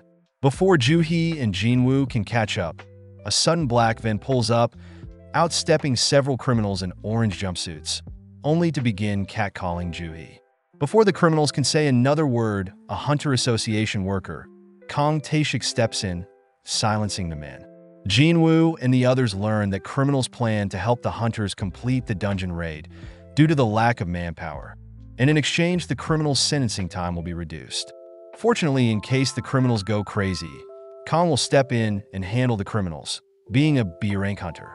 Feeling something off with the situation, Jinwoo asks Joo-hee to not go on the raid, but Joo-hee states that she'll follow Jinwoo. Just then, Kong introduces himself to Jinwoo and Song, asking who'll be the raid leader.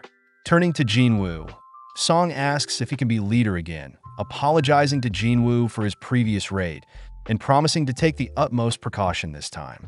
With Mr. Kim and the others also agreeing to elect Song as the leader, we see Kong eyeing down Jinwoo, only for Song to rally the party to start the raid. Within the dungeon, the criminals begin running wild, gleefully slaughtering various goblins, shocking Song as he wonders who truly are the monsters. With Song brandishing a powerful fire spell and Jinwoo finishing off the last goblin, Song compliments Jinwoo for improving his attacks. Noticing Jinwoo's dagger, Song asks where Jinwoo acquired it, followed by Jui joking that Jinwoo hasn't gotten injured yet, which Jinwoo plays along.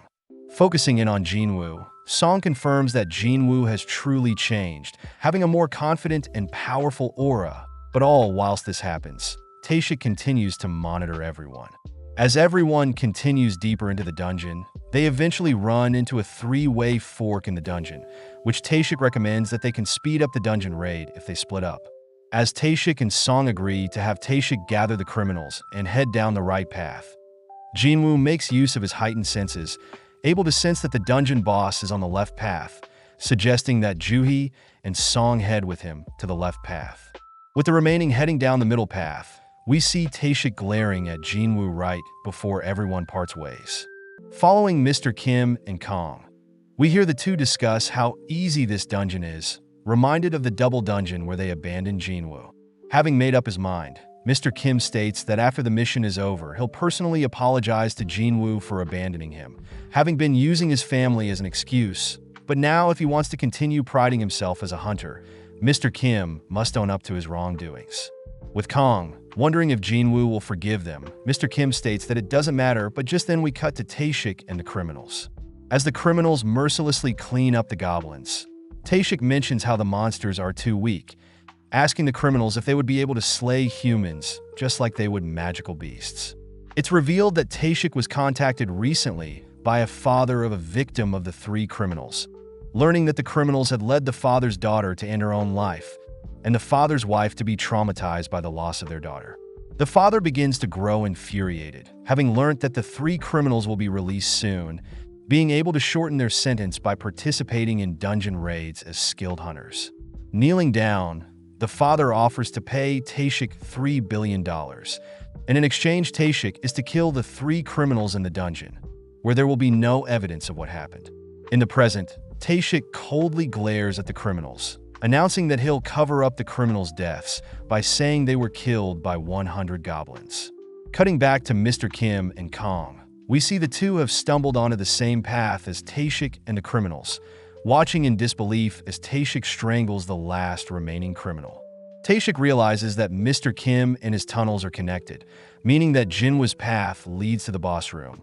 But seeing as there are witnesses, Taeshik decapitates the last criminal, slowly approaching Mr. Kim and Kong. Cutting to Jinwoo, we see him remembering that he had met Taeshik in the hospital, but suddenly everyone hears a blood-curdling scream, prompting Jinwoo and the others to rush towards the noise. Upon reaching the sound, Jinwoo and the others are stunned to see the criminals dead, along with Kong brutally slaughtered. Just then, Jinwoo hears someone breathing, realizing that Mr. Kim is still alive, prompting Juhi to rush over and begin healing Mr. Kim. Seeing Mr. Kim's wounds, Song realizes that the injuries are not from magical beasts, as the wounds were precisely placed away from vital areas, meant to torture the target alive as long as possible. With Mr. Kim not recovering, Mr. Kim mutters that he should just die, but Jinwoo cries that Mr. Kim must live on for his family, making up the excuse that Mr. Kim must live so Jinwoo can hate him. Sad to not be able to officially bow and apologize, Mr. Kim uses his last remaining words to beg for forgiveness from Jinwoo, only to finally pass away. Just then, Taeshik appears from the ceiling, diving towards Juhi with his blade, but Jinwoo perfectly catches Taeshik's hand, impressing Taeshik as he wanted to take out the healer first. Song demands to know why a member of the Hunter Association is acting so crazy, but Taeshik cuts Song off, revealing what he plans to report. Taeshik states that he'll report the criminals who slaughtered Jinwoo and the others. And when the criminals attempted to attack Taeshik, Taeshik had no choice but to put down all the criminals, grinning at his own scheme.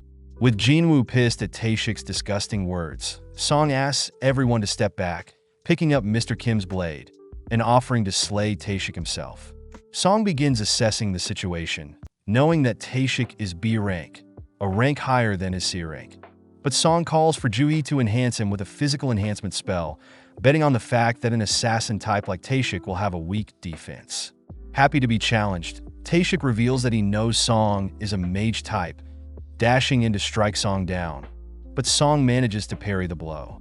As Taeshik mocks Song's pathetic swordplay, Song manages to cut Taeshik in half, but realizes that it was Taeshik's afterimage.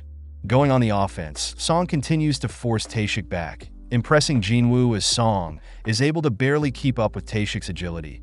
But Taeshik speeds up, ultimately outmatching Song and lands a slash on Song. As Jui steps up to heal Song's wounds, Taeshik takes the opportunity to cut Jui down, but Song catches up, forcing Taeshik to focus on him. Annoyed that Song is giving him such a hard time, Song reveals that he is currently teaching a S-rank hunter, but Taeshik simply speeds up faster, cutting Song up as he darts around the dungeon. With Jui no longer able to cast any spells, Taeshik slowly approaches the wounded Song, opting to end their duel, but suddenly Song reveals a powerful fire spell, encasing Taeshik in fire. Sadly, Taeshik managed to barely escape, commending Song's sly tactics. As Taeshik begins to bring his blade down on Song once and for all, Jinwoo suddenly intervenes, forcing Taeshik to leap back, demanding to know how Jinwoo appeared in front of him. Jinwoo reiterates that he is an E-rank hunter, but Taeshik knows that Jinwoo is way too fast to be an E-rank hunter, wondering if Jinwoo is an assassin type 2. Taeshik deduces that Jinwoo must be hiding his powers, remembering Jinwoo as that boy that survived the double dungeon, deducing that Jinwoo has in fact double awakened. As Taeshik gets serious, Jinwoo demands to know Taeshik's true motives, prompting Taeshik to reveal that he was hired to slay the criminals that hurt an innocent civilian.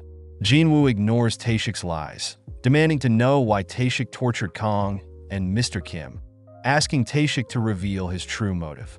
As Taeshik puts on a disturbing grin, it's revealed that Taeshik had purposely joined the Hunters Association as he loved killing people over magical beasts. As Taeshik leaps forward, he begins clashing blades with Jinwoo, vanishing as Jinwoo cuts his afterimage. With both Jinwoo and Taeshik speeding up, Song is shocked to see Jinwoo's immense speed, but Jinwoo and Taeshik note how they are both similar in strength and speed. Taeshik states that his battle experience will ultimately allow him to win against Jinwoo, kicking some dust into Jinwoo's face, only to swiftly cut Jinwoo up. Seeing Taeshik so gleeful, Jinwoo notices that a system terminal has appeared, having sent someone with bloodlust nearby, and has assigned Jinwoo to slay them. Now with no other option, Jinwoo begins to relax, hopping from side to side, which weirds Taeshik out, but suddenly Jinwoo dashes in close, landing a slash on Taeshik, which applies poison.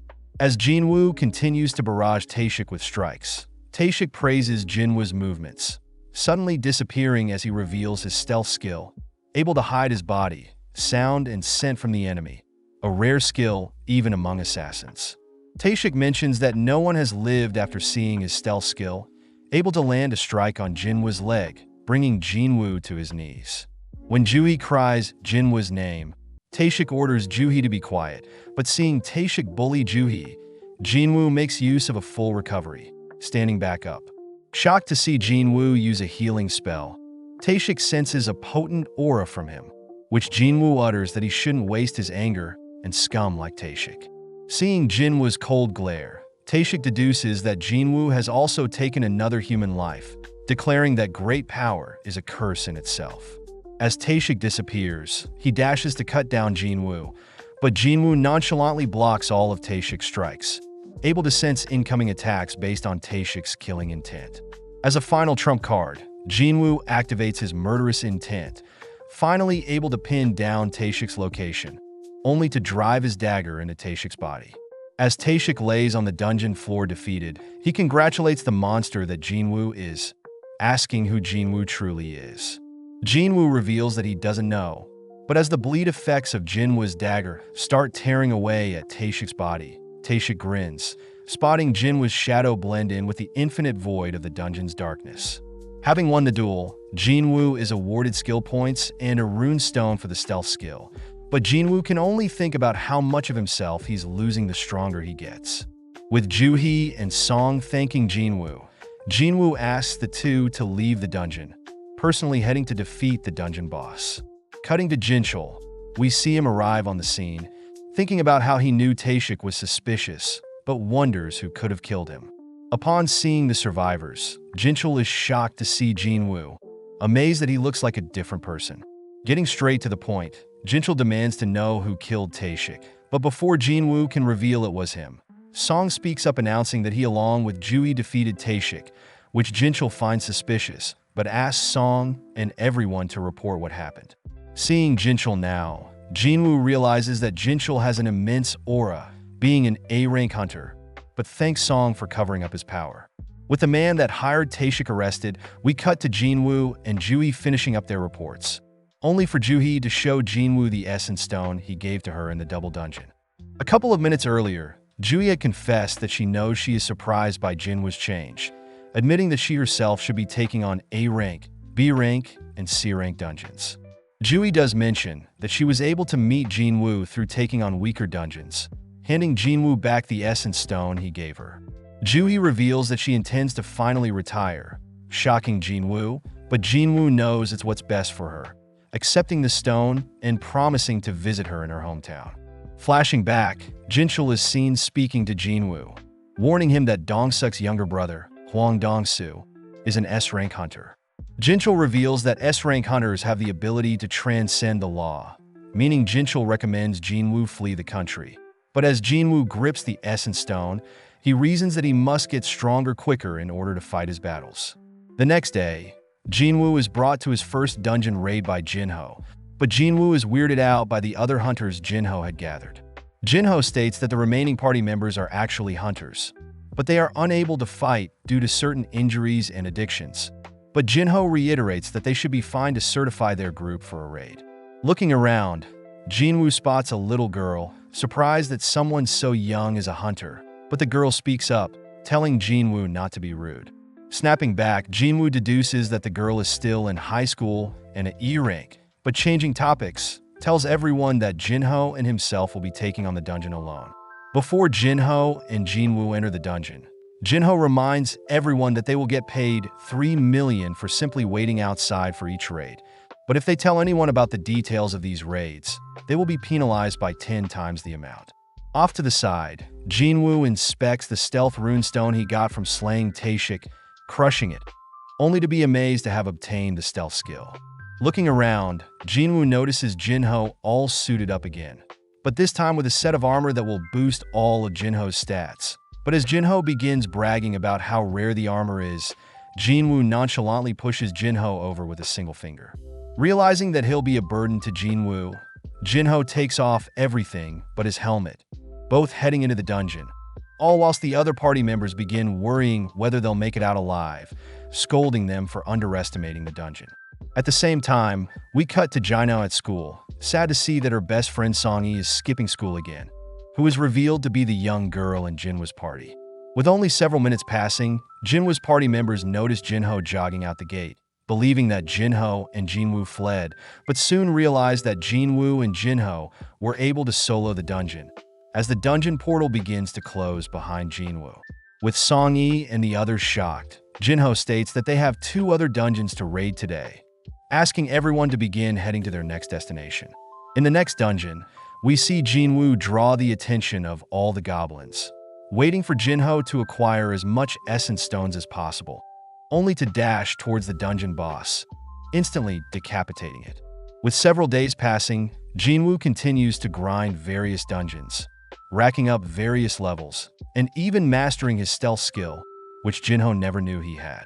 Stopping for a breather, Jinwoo notes how easy it is to fight whilst invisible, but realizes his dash skill has leveled up. Sensing a beast approaching from behind, Jinwoo makes use of his new dagger-wielding skill and fatal strike skill, puncturing a hole in the beast. As Jinho begins collecting the slain monster's essence stones, Jinwoo begins recharging his mana with a potion, knowing that he should level his intellect attribute as his new skills are draining his mana. Jinwoo assesses his current power, placing himself between an A rank and B rank, still too weak to take on the Demon Castle. Out of nowhere, Jinwoo receives a notification from the system, notifying Jinwoo has reached the right level to take on the job change quest. Cutting elsewhere, we see a businessman, manager on, learn from another employee, Kitchell, that some strike team has paid $150 million to have the right to raid multiple C-rank dungeons. Looking into the raid team, On is shocked to hear the son of the Eugene Construction Company doing something so reckless, but realizes that Sung Jinwoo is part of the strike force, curious as to whether Jinwoo is hiding something. As Jinwoo and Jinho finish up another dungeon, we see on reveal to Kitchell that Jinwoo is quite suspicious, having participated in 3 calamities and survived them all. First was the double dungeon, second was Hwang Dong-suk's Hunter Strike team, and finally was Kong Tae-shuk's murder attempt. With all this in mind, On deduces that Jinwoo is reawakened, heading off to gather more intel on Jinwoo. As On and Kitchell head to Jinwoo's current location, they are both shocked to see several of Jinwoo's party lazing around in front of a dungeon portal. Chatting with Songi, On deduces that Jinho and Jinwoo are taking on the dungeons alone, shocked that he may have discovered something very valuable, quickly leaving for now. As Jinho and Jinwoo appear from the portal, Jinwoo apologizes as he's busy tomorrow, asking Jinho if they can delay their upcoming dungeon raids by a day, but at the same time we see someone listening in on Jinwoo's conversation. Elsewhere, we see a massive distorted flame slowly transforming into a huge ant, all whilst a man stands before the ant. Out of nowhere, we see the man helplessly watch as a woman gets devoured, but we suddenly cut to Choi waking up from a nightmare. Having fallen asleep at his desk, Choi reaches for some top-secret documents, knowing that their raid to retake Jeju Island is near. That same night, we see Jinwoo parting ways with his party members, only to be stopped by On and Kitchell, introducing themselves as members of the White Tiger Guild. As On and Jinwoo sit down for a private chat, On gets straight to the point, offering Jinwoo a position in the White Tiger Guild, and states that he'll pay Jinwoo double of whatever Jinho is paying him. Believing that Jinwoo has no reason to turn down the offer, On is shocked upon hearing that Jinho is paying Jinwoo $30 billion, noting that the White Tiger Guild is valued at around $50 billion altogether. Jinwoo states that he has proof of such an offer from Jinho, but seeing On's flabbergasted face, Jinwoo takes his leave. Stopping for a second, Jinwoo wonders how On figured out who Jinwoo is, instantly disappearing as Jinwoo activates his stealth skill. Slicing On's face, Jinwoo gets On to apologize for snooping around Jinwoo's past, having been searching for rookie hunters to add to their guild, and stumbled upon Jinho and Jinwoo through their recent absurd dungeon raids. With Jinwoo ordering On to not turn around, On adds that only he and Kitchell know about Jinwoo's secret, promising to keep Jinwoo's secret for now. Satisfied, Jinwoo disables his stealth skill, apologizing for taking on the C-rank dungeons, but offers to sell On 3 dungeons for 300 million apiece. On states that C-rank dungeons yield around only 200 million, which Jinwoo had been waiting for, agreeing to sell On the 3 dungeons for 200 million apiece. Having officialized their agreement with a handshake, Jinwoo feeds On a healing potion, heading off and reiterating that On is to not betray him. The next day, Jinho confirms that On did indeed transfer the 600 million, amazed that Jinwoo was able to sell the dungeons that were about to expire. As for On, we see him realize that Jinwoo had scammed him, as all of the C-rank dungeons are now selling from 70 million apiece, impressing On as Jinwoo outwitted him. Out of nowhere, Jinwoo texts On, stating that they are now even for On spying on Jinwoo, which On ultimately admits to, calling it a win now that he has Jinwoo's phone number. At the same time, Jinwoo is seen driving off into the mountains, seemingly focused on this job change quest. With Jinwoo heading into a random, isolated forest, Jinwoo pulls up the job-changing quest terminal, remembering that he's faced multiple types of dungeons before, but this job-changing quest has given him time to prepare. Knowing that the only way to get stronger is to take on all the quests granted by the system, Jinwoo accepts, prompting a massive purple portal to begin forming. Just then, Jinwoo realizes that he still needs to do his daily quest, or he'll get penalized, but he'll complete the daily quest when he gets back, heading into the portal. At the same time, we see Jinho sitting at dinner with his father, only for Jinho's older brother, Jin-sung, to arrive. With Jinwoo heading through the halls of the dungeon, he reads that he can't use any potions or his full recoveries and can't leave until he completes the dungeon, meaning Jinwoo will have to be more careful during battle. Hearing something approaching, Jinwoo immediately equips his dagger, spotting an armored knight approaching. Seeing the knight move so slowly, Jinwoo dashes forward, attempting to cut the knight down, but no luck. Switching to defense, Jinwoo blocks the knight's advances, leaping back only to lunge forwards with his fatal strike skill, but his dagger is unable to pierce the knight's armor. Annoyed, Jinwoo continues to weave around the knight, opting to use his sheer strength to tear apart the knight. Having defeated the knight, Jinwoo realizes he's wasted mana, but has no time to think as he senses several other knights approaching. Back with Jinho, we see him ashamed to look at his father, prompting his father to ask Jinsung what starting his guild is like. Smirking, Jinsung reveals that although he's failed to recruit hunters in their country, Jinsung states that he has begun negotiations with hunters from Europe and the Middle East. Turning to Jinho, Jinsung says he knows Jinho is working on something on his own, but warns Jinho to not interfere with hunters Jinsung is talking to. Looking down, Jinho thinks about how he has a trump card, choosing to keep Jinwoo's existence a secret for now. Following Jinwoo, he makes use of his raw maneuvers to take apart the knights, noting how he's using a lot of stamina, but suddenly equips his daggers, puncturing the air behind him, revealed to be a stealth assassin. On top of that, Jinwoo dodges an incoming spell, spotting a mage from afar, wondering why the armor from these monsters seemed familiar to Kasakasa's. Seeing a variation of monster attack, Jinwoo begins assessing the situation, noting that knights need to be defeated with strength, assassins need to be detected, and the long-ranged attackers need to be avoided with agility. Seeing as he doesn't have long-ranged attacks of his own, Jinwoo wonders how he'll defeat the mages and archers. Spotting his fatigue hits 65 already, but at the same time we see Choi and his guild head out to somewhere. With Jinwoo able to overcome this wave of knights, Jinwoo slurps down water, checking out the item drops from the knights, simultaneously equipping different pieces of items. Jinwoo is amazed that the armor can become invisible whilst also not restricting any of his movements. Checking his stats and the loot he gathered, Jinwoo knows that he's getting stronger, choosing to wait and recover from his fatigue, only to head deeper into the dungeon. In front of a large set of doors, Jinwoo pries the doors open, feeling a chilling breeze brush down his spine. Continuing into the next room, Jinwoo stands before a throne room, taking a battle stance as he spots a red knight appear, reminding him of what fear felt like. Seeing the knight commander, Igris the Bloodred's title is red, Jinwoo knows he'll have a rough time. Shocked to see Igris appear right in front of him.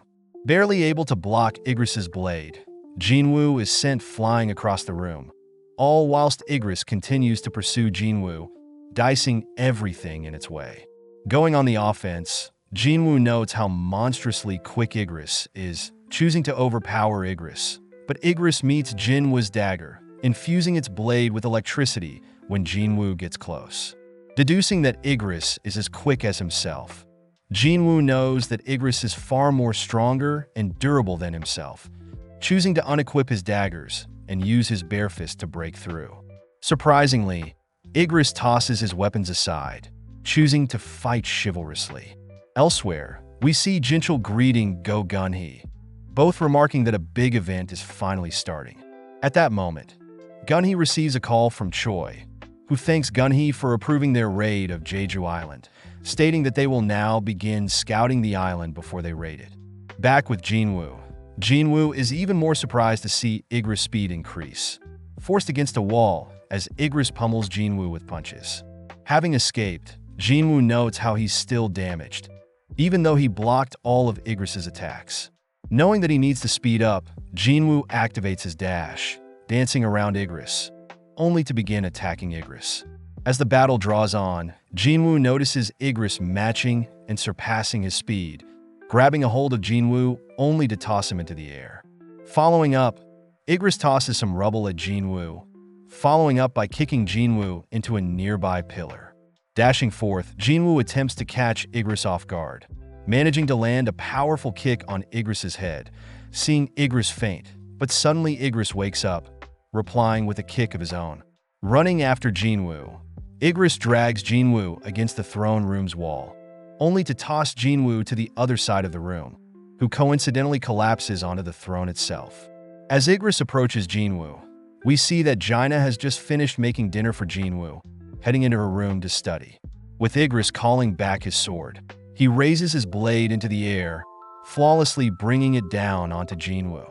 Out of nowhere, Jinwoo catches Igris's sword, disarming Igris, only to equip his own dagger, plunging it into Igris's eyes.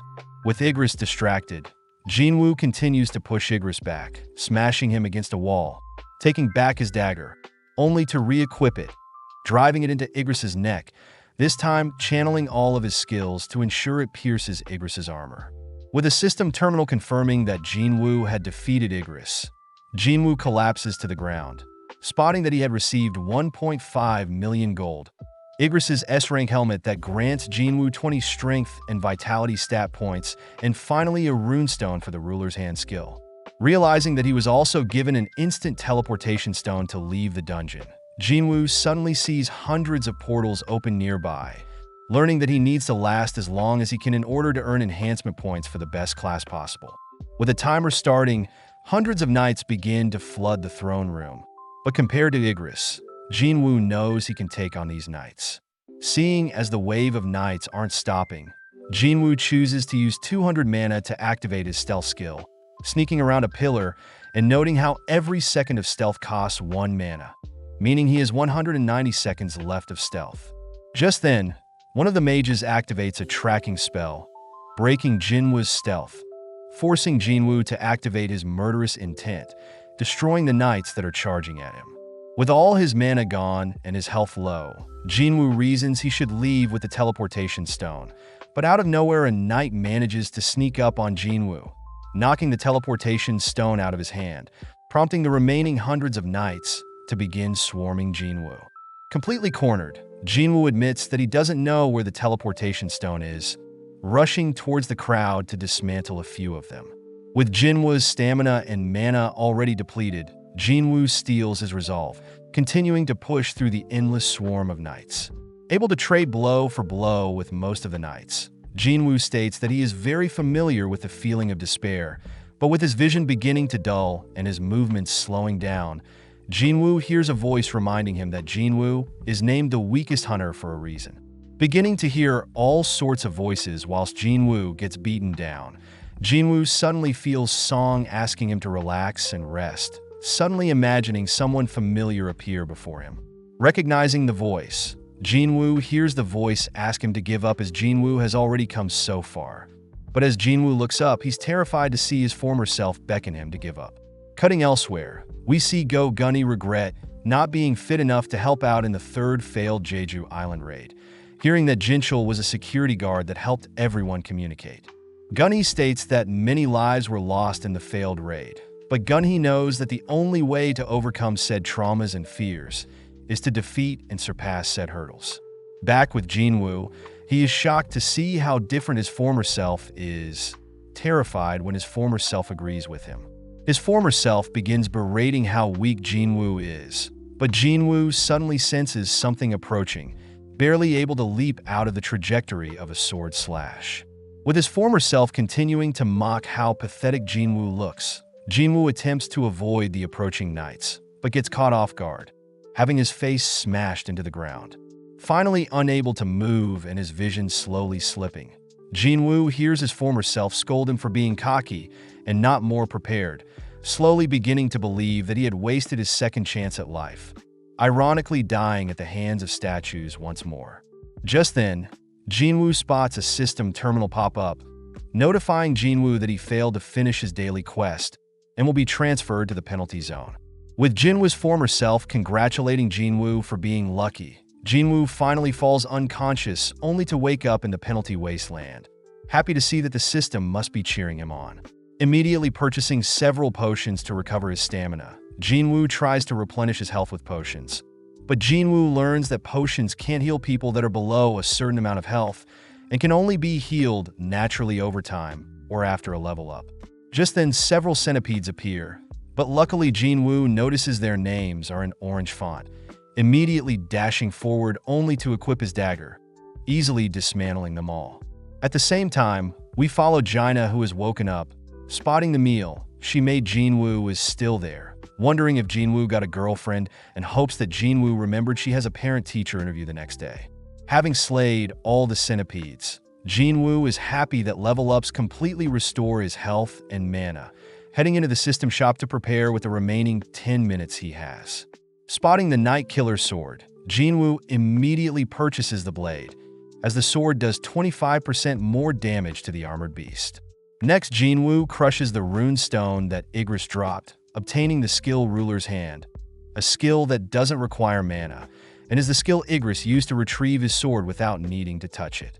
Trying the skill out on the corpse of a centipede, Jinwoo is notified that he can't pick anything too big, but seeing as his time in the penalty zone is up, Jinwoo braces himself for the endless swarm once more.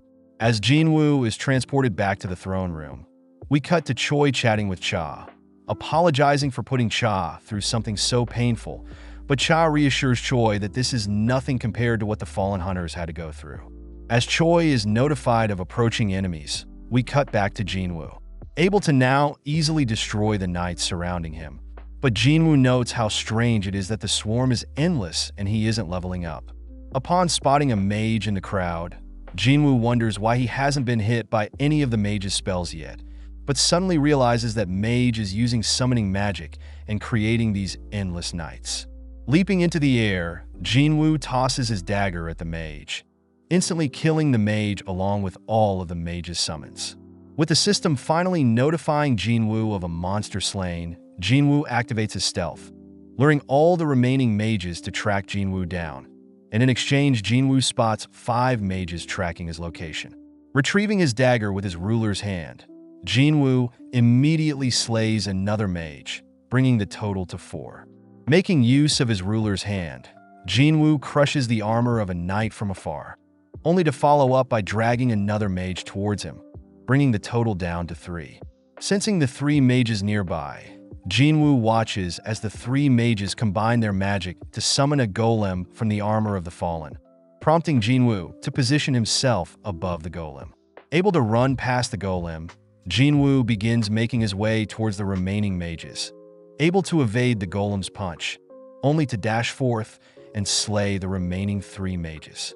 Sensing the golem is still active, Jinwoo is forced to block the golem's attack with his dagger, ultimately punching a hole in the golem, finally ending the job change quest. Excited to see what types of job titles he will get to pick from, Jinwoo gets weirded out when the system terminal begins uttering cryptic lines, spotting the word Shadow Army highlighted. Out of nowhere, Jinwoo sees that he has acquired the Necromancy class, annoyed as necromancers are magic types who rely on their undead summons, whereas Jinwoo has been focusing on an assassin-type build.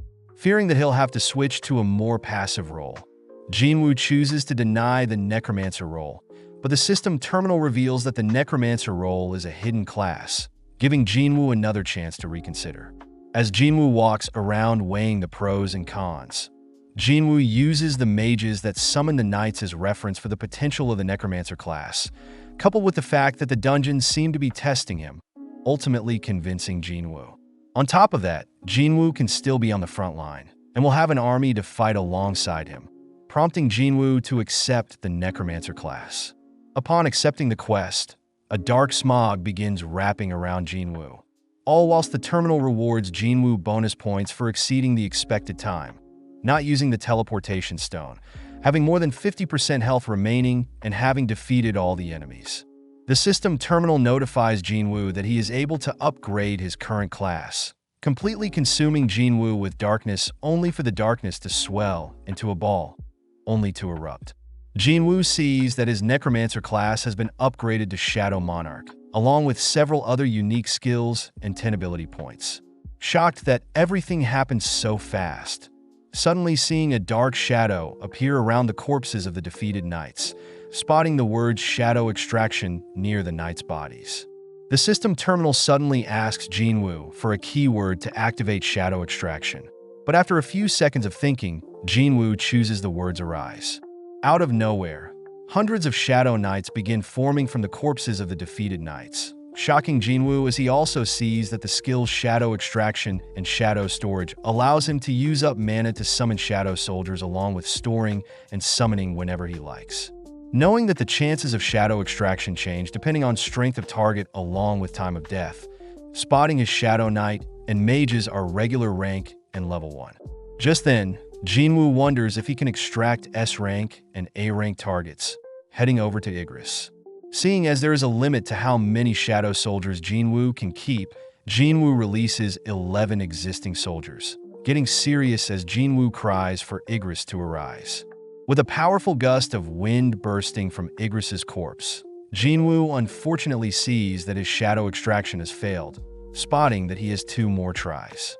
Taking a deep breath, Jinwoo is pissed that Igris is not becoming one of his shadow soldiers, meaning Jinwoo only has 1 try left. Crying that the former King Igris is clinging to is no longer with him, Jinwoo states that Igris's abilities shouldn't be wasted, as Jinwoo offers Igris to serve him. With the final chant of Arise, Jinwoo smirks, sensing a powerful aura beginning to form, ultimately birthing the new shadow soldier Igris. With the system terminal notifying Jinwoo of his successful shadow extraction, it asks what Jinwoo will name his new level 7 Knight rank shadow soldier, but without a moment of hesitation, Jinwoo chooses to stick with the name Igris.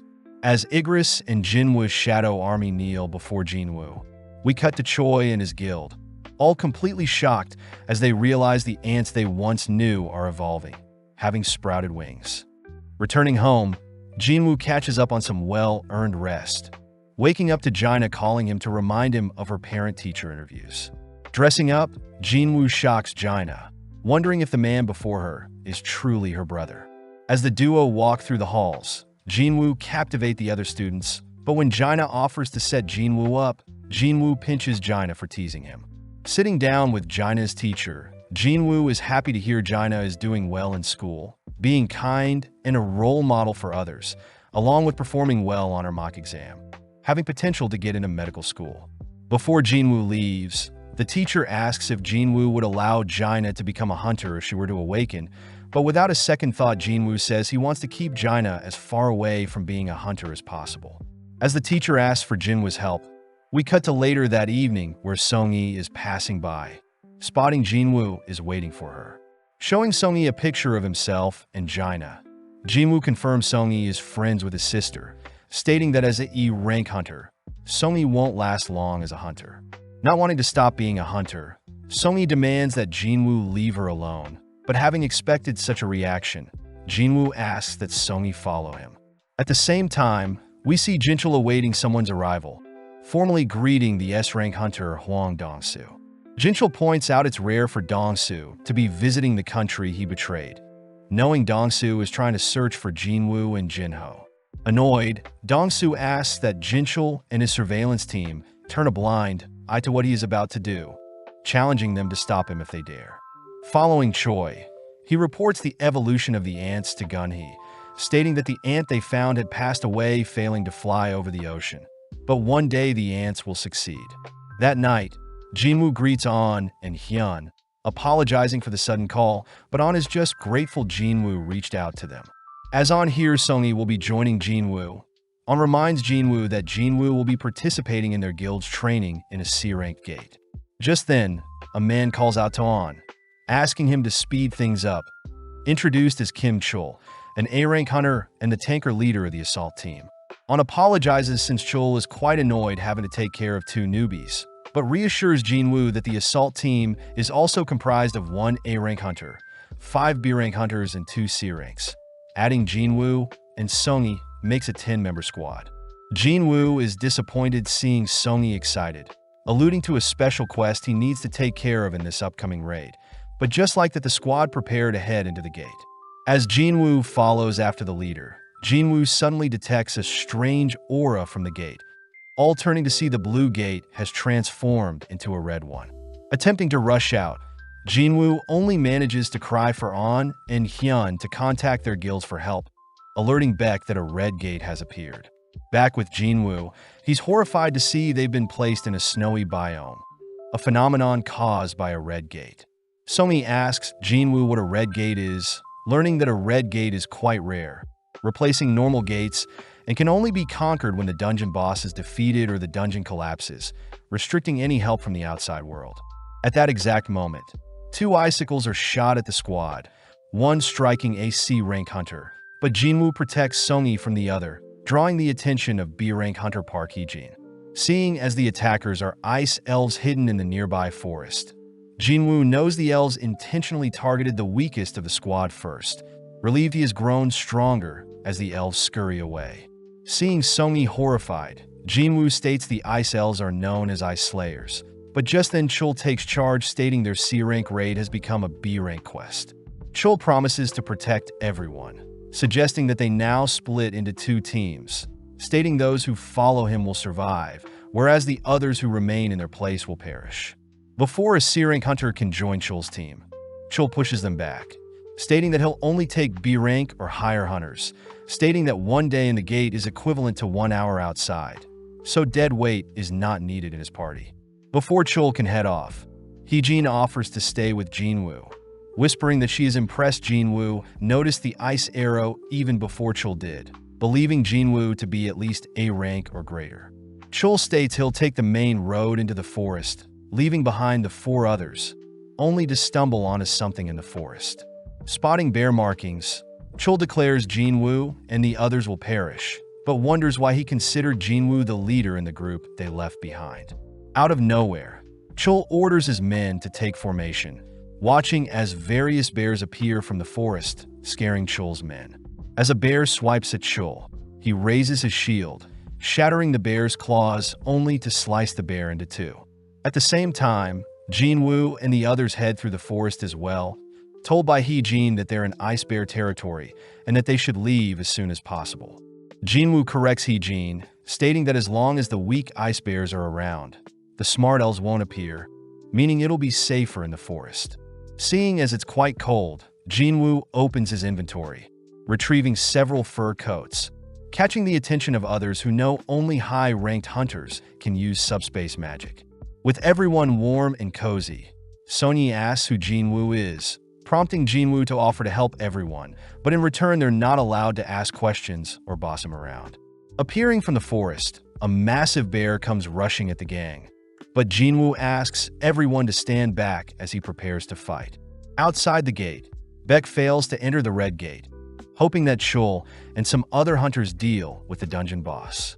On apologizes as he reveals that Jinwoo is also inside the gate, uttering that although Jinwoo is E-rank on believes him to be reawakened.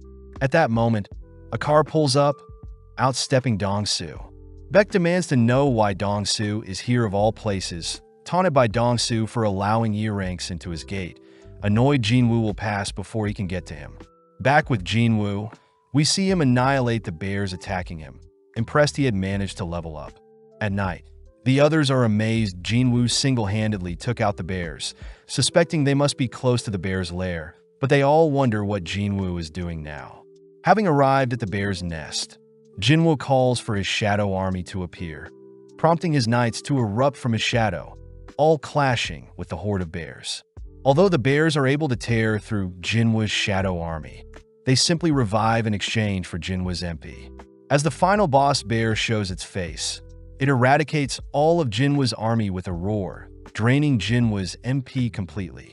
With no other choice, Jinwoo sends an Igris who coldly marches towards the bear.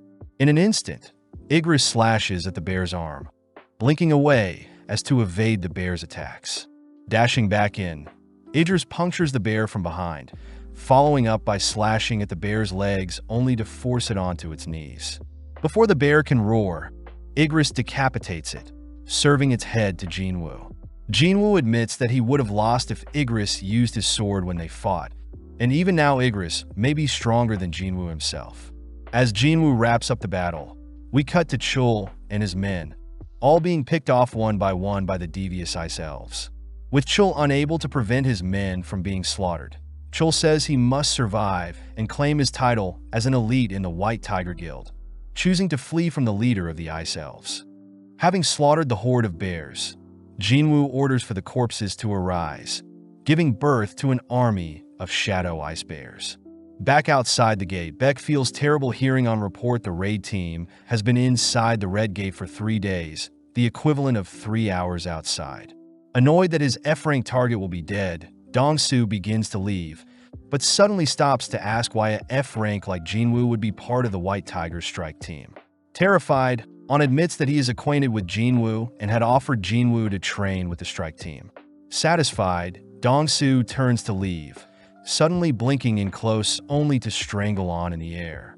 Dong-soo knows On is a very capable man, asking what he's hiding about Jinwoo, but Baek intervenes, ordering Dong-soo to let On go. As Dong-soo releases On, both Baek and Dong-soo's aura erupt, scaring onlookers as they fear what may happen when two S-rank hunters clash. Both ready for battle, Dong-soo and Baek fire off a single punch, causing a massive explosion. Cutting to Chul, he's seen hiding away from the Ice Elves, blaming his lack of equipment and resources as the reason he lost. Stumbling onto the corpses of the Ice Bears, Chul refuses to believe Jinwoo's party of E-ranks massacred the bears, believing the Ice Elves had killed off the bears and is chasing him down.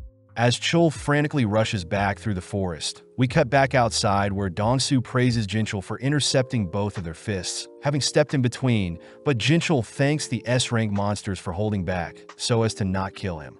Jinchul states that his surveillance team had confirmed Jinwoo is still at F-rank 2 months ago, and as for Dong-soo's brother, the surveillance team had also confirmed Hwang Dong-suk was slayed by magical beasts. Not buying any of it, Dong-soo still blames Jinho, confusing Jinchul as to why Jinwoo is involved, but Dong-soo admits he simply wants an excuse to kill them both. Suddenly receiving a message, Dong-soo praises Jinwoo for being lucky, forced to leave the scene as Jinchul helps escort Dong-soo elsewhere. With On keeping Jinwoo's powers a secret, we cut back to Jinwoo's party, all enjoying their time by a warm fire telling stories, all whilst Chul glares at them, demanding to know how such weaklings are still alive. Seeing the weaklings so cozy, Chul calls out to them, storming towards them as he reveals his entire team had been wiped out. Having lost his mind, Chul believes the weaklings had intentionally hid all the supplies from them, blaming them for his own shortcomings, only to declare Hee-jin as the culprit. Having declared everyone as guilty, Chul raises his blade, ordering everyone to confess. But as they all helplessly watch Chul rush them, Jinwoo arrives, smashing Chul's head into the snow, knocking him out. Annoyed at Chul's pathetic attitude, Jinwoo calls for the monsters nearby to reveal themselves, watching as the Ice Elves uncloak themselves. Sensing a powerful aura, Jinwoo easily identifies the leader of the Ice Elves, pissed hearing the leader praise the humans for surviving so long. The leader is amazed Jinwoo can understand and speak their language, confusing Jinwoo and his party as well, but more importantly, the leader of the elves state that one of his men wants to personally challenge Jinwoo. Recognizing the volunteer as the Ice Elf from earlier, Jinwoo instantly decapitates the challenger, asking what the leader will do now. Dashing in close, the leader easily parries Jinwoo's blade, forcing Jinwoo back. Having managed to cut down the leader's ride, the leader demands to know why Jinwoo is pretending to be human. The leader reveals that a voice in his head orders them to slay all humans. But when facing Jinwoo, the leader can't hear the voice, something Jinwoo believes must be similar to the system notifications, believing it to be because of his title as a player. The leader says they can resolve things easier if Jinwoo handed over the humans, and in exchange Jinwoo will be left alone. But Jinwoo is more curious as to who the elves are. Before the leader can give a reply, a strange glitch occurs, overriding what the leader was about to say, and instead forces the leader to repeat his offer to Jinwoo. Confused at first, Jinwoo states that he won't be handing over his friends, but the leader reminds Jinwoo he is outnumbered. Smirking, Jinwoo orders his shadow army to appear, swarming the battlefield as Hee-jin realizes that Jinwoo has so many summons.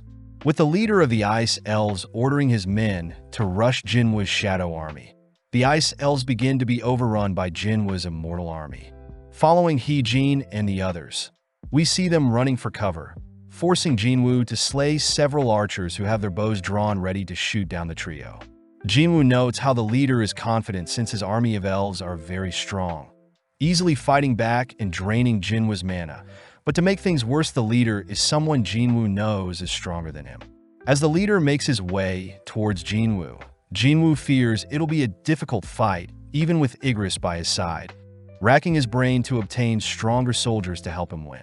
With the leader of the Ice Elves revealing his name to be Barca, both Barca and Jinwoo start their duel, forcing Jinwoo to attack from above, but Barca manages to pin Jinwoo's blade down. Luckily, Jinwoo sends his blade back into his inventory, catching Barca off guard when he retrieves his blade and slashes at Barca. Barely able to defend, Barca matches Jinwoo's speed, kicking him away, only to declare that Jinwoo is the strongest opponent he's had in a while. Out of nowhere, Barca is suddenly hit by a massive fireball, revealed to be the work of the mages in Jinwoo's army. But at the same time, we see Chul has awoken. Barely remembering Jinwoo as the one who knocked him out, Chul spots Jinwoo off in the distance, rushing Jinwoo from behind all whilst Barca attacks from the front. Having anticipated Chul waking up, Jinwoo smashes the ground to create a smoke screen, only to call for Igris to take Chul's life. As Chul takes his last few breaths cursing at Jinwoo, Jinwoo shows no remorse, ordering Chul to arise. Having been made part of Jinwoo's shadow army, Chul intercepts Barca's attacks, forcing Barca to jump back, all whilst Jinwoo gives Chul the new name of Iron. Now acting as the tank, Iron roars, taunting Barca to chase after him, all whilst Jinwoo hides behind Iron. Off to the side, Sony asks Heejin if the massacre before them is what normal hunter raids are like, but Heejin states she has never personally experienced anything of this caliber. With Barca bored of fighting Iron, he orders Jinwoo and Igris to join the fight, making it a 3-on-1. Crazy enough, Barca manages to keep up with the three, easily evading and knocking everyone back, but when Iron taunts Barca, Igris goes in for a sneak attack, but even still Barca detects the bloodlust, evading Igris' sword. Spotting an opening, Jinwoo manages to puncture Barca from behind, but fails to land a lethal blow. Barca mocks Jinwoo for underestimating him, but Jinwoo points out how Barca's ice elves are being dismantled, infuriating Barca. As Barca rushes towards Jinwoo, Jinwoo tosses his blade at Barca, who easily evades the blade, but Jinwoo makes use of his ruler's hand, pulling the blade in close for an attack from behind. Forced to turn around, Barca defends against the flying blade, but this gives Jinwoo the opening to order Iron to grab hold of Barca, allowing Jinwoo's shadow mages to bombard Barca. Still alive, Barca ferociously searches for Jinwoo, realizing that Jinwoo had used stealth to sneak in close and land a lethal blow. Refusing to give up, Barca is unfortunately beaten into the ground by Iron, finally giving Jinwoo the notification that he has defeated Barca.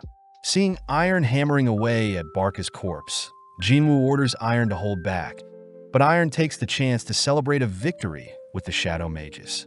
As Jinwoo heads back to the trio, he reassures everyone that it's over, pointing them all to the exit portal of the dungeon. But first, Jinwoo must make use of Barca's corpse. Back outside the gate, Beck states that it's been 7 hours since the red gate opened. Asked by Anna to head home and rest, but Beck says his men are inside so he can't rest easily. Seeing the red gate turn blue, Beck excitedly awaits Chul's appearance, but instead spots Heejin and a C-rank hunter appear. Walking close behind, Jinwoo and Songi appear, exciting On as he knew he could rely on Jinwoo. But suddenly the gate closes.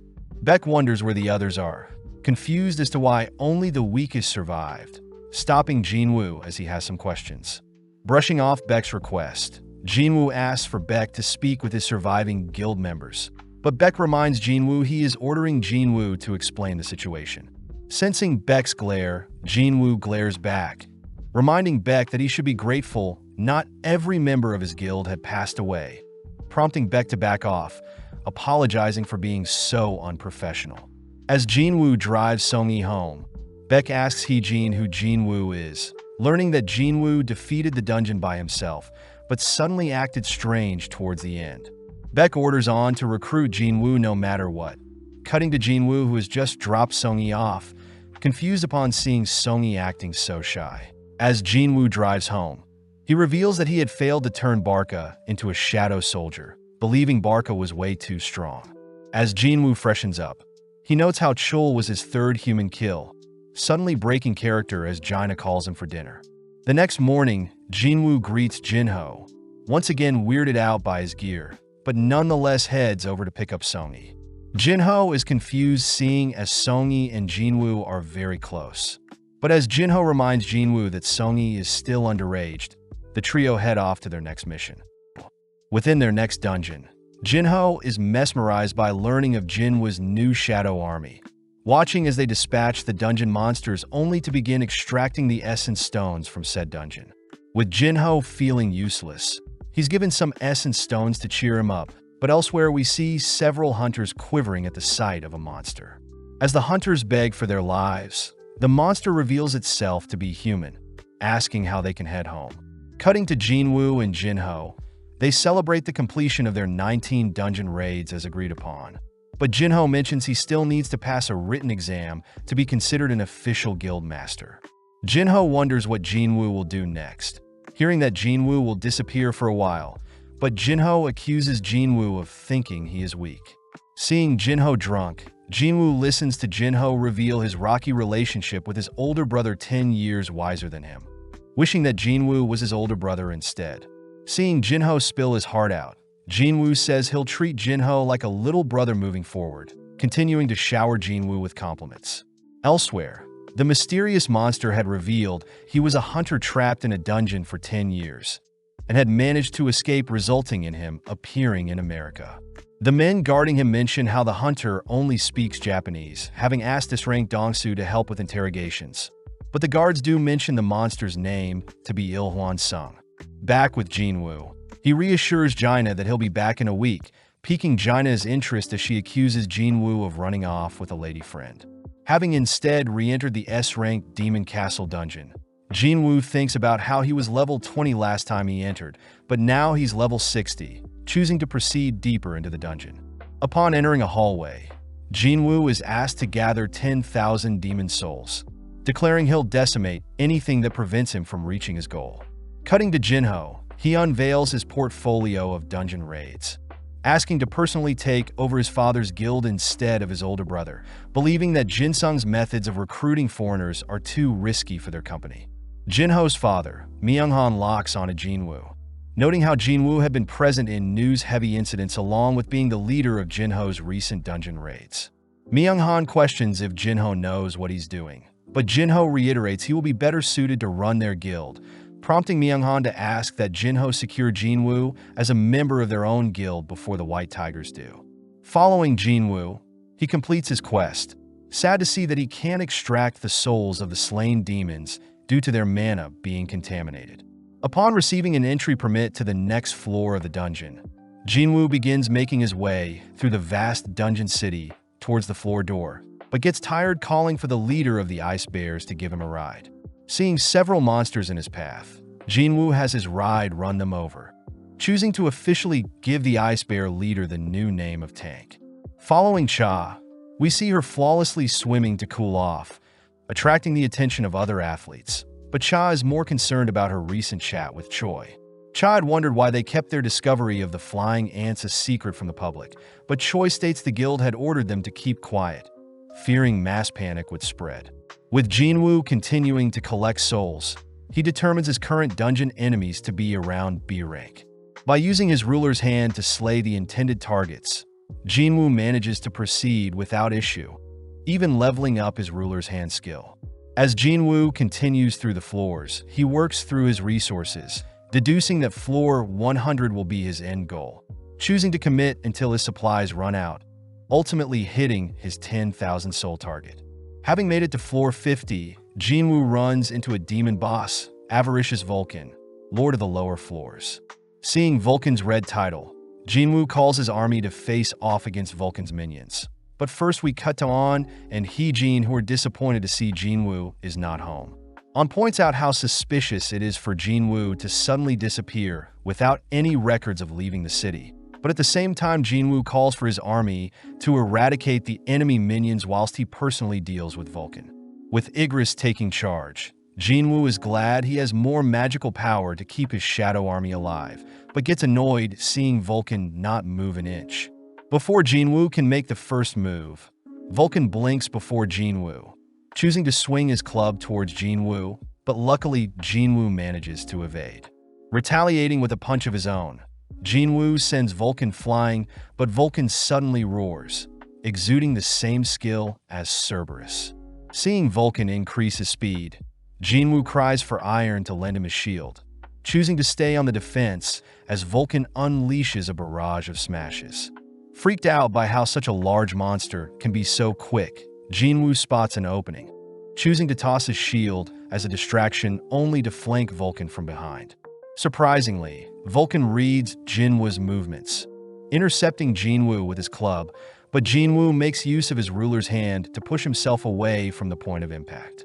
Noting how Vulcan's eyes seem to be his only weak spot, Jinwoo chooses to flee all whilst racking his brain for a solution, only to spot something in the distance. Speeding towards his destination, Jinwoo runs up a building, luring Vulcan to smash into said building. Having obstructed his own vision, Vulcan leaves himself wide open for a lethal blow, allowing Jinwoo to finish the battle with a single slash. Being notified of Vulcan's defeat, Jinwoo receives the World Tree Fragment, making him a third of the way to his goal. Elsewhere, Dongsu begins interrogating Ilhwan, accusing him of being a beast.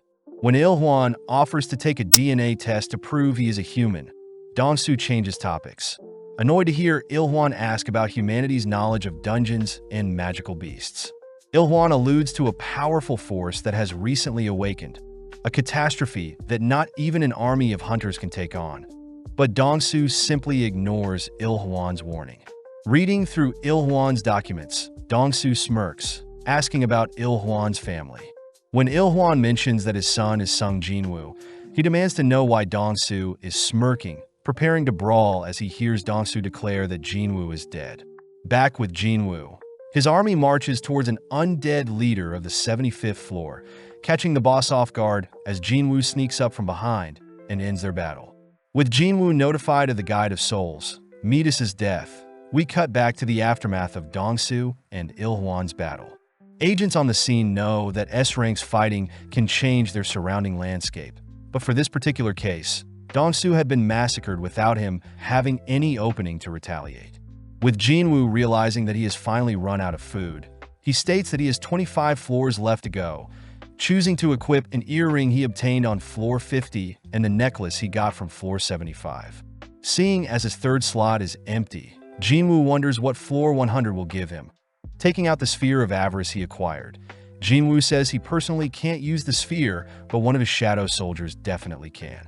Additionally, Jinwoo opens up a cursed loot box he received, surprised to receive another key, but all of its details are hidden from Jinwoo.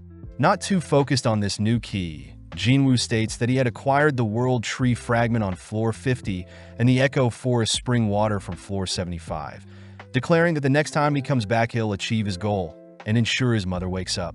Leaving the dungeon for now, Jinwoo notes that he only needs the purified blood from the Demon Monarch. Happy he leveled up quite a bit as he ascended the floors, but Jinwoo knows publicly he is still an E rank. Seeing as he'll need to eventually tackle harder dungeons to level up, Jinwoo declares he'll reveal his true power and get his rank assessed. Cutting to the next day, where we follow Hyun. Having been assigned to look for new hunters they can recruit for the White Tiger Guild, Hyun suddenly phones Beck, uttering that Jinwoo has arrived at their facility to be evaluated.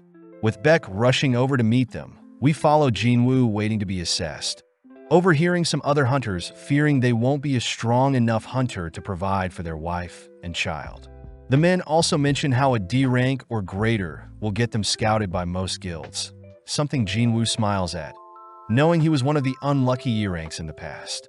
Finally called into the assessment room, Jinwoo is asked to place his hand on the machinery, confusing the examiner as she wonders why the machine is showing an error. When another examiner arrives to figure out the issue, they suddenly realize that Jinwoo can't be measured by normal machinery, deeming Jinwoo the 10th ever S rank in Korea. At the same time, Jinchul is seen updating Choi on their investigation into the winged ants, mentioning how results will take a little longer. Choi utters that he heard strange things have been happening recently, asking to know who the members who survived the Red Gate were, but Jinchul states he can't reveal such information. Hearing commotion nearby, Jinchul and Choi head towards the noise, cutting back to Jinwoo, who is told to come back in 3 days to receive a more proper examination. Off to the side, Hyun is amazed on was right about Jinwoo, all suddenly turning as Choi and Jinchul arrive. With a simple glance, Choi determines that Jinwoo is no ordinary hunter, arrogantly introducing himself as the CEO of the Hunters Guild, but Jinwoo could care less, leaving the scene. Choi is surprised someone would ignore him, apologizing for being so arrogant, but Choi and Jinchul realize that Jinwoo's presence had suddenly vanished. At that moment, Beck arrives, having barely missed Jinwoo, but Choi smirks, deducing that Jinwoo must be the man who cleared the red gate.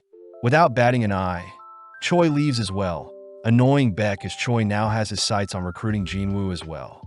That night, Jinwoo sits beside his mother, asking her to wait a little longer as he'll awaken her soon. Outside, Jinwoo runs into Jinchul, revealing that the surveillance team's sole job is to look over and protect hunters. But when dealing with S-ranks, their job gets complicated. Before Jinwoo can leave, Jinchul states that someone has been meaning to speak with Jinwoo, prompting Gunny to appear, asking to have a chat. Gunny states that Jinwoo is already officially S-rank, but they need the 3-day grace period before Jinwoo's reassessment to talk to him personally, mentioning how although the Hunter Association is well known, it personally doesn't have strong hunters, noting how Jinchul is one of their strongest but is still only an A rank. Gunny asks if Jinwoo would like to join them, offering Jinwoo a high-seated position in exchange, but Jinwoo wonders why Gunny would need to do this.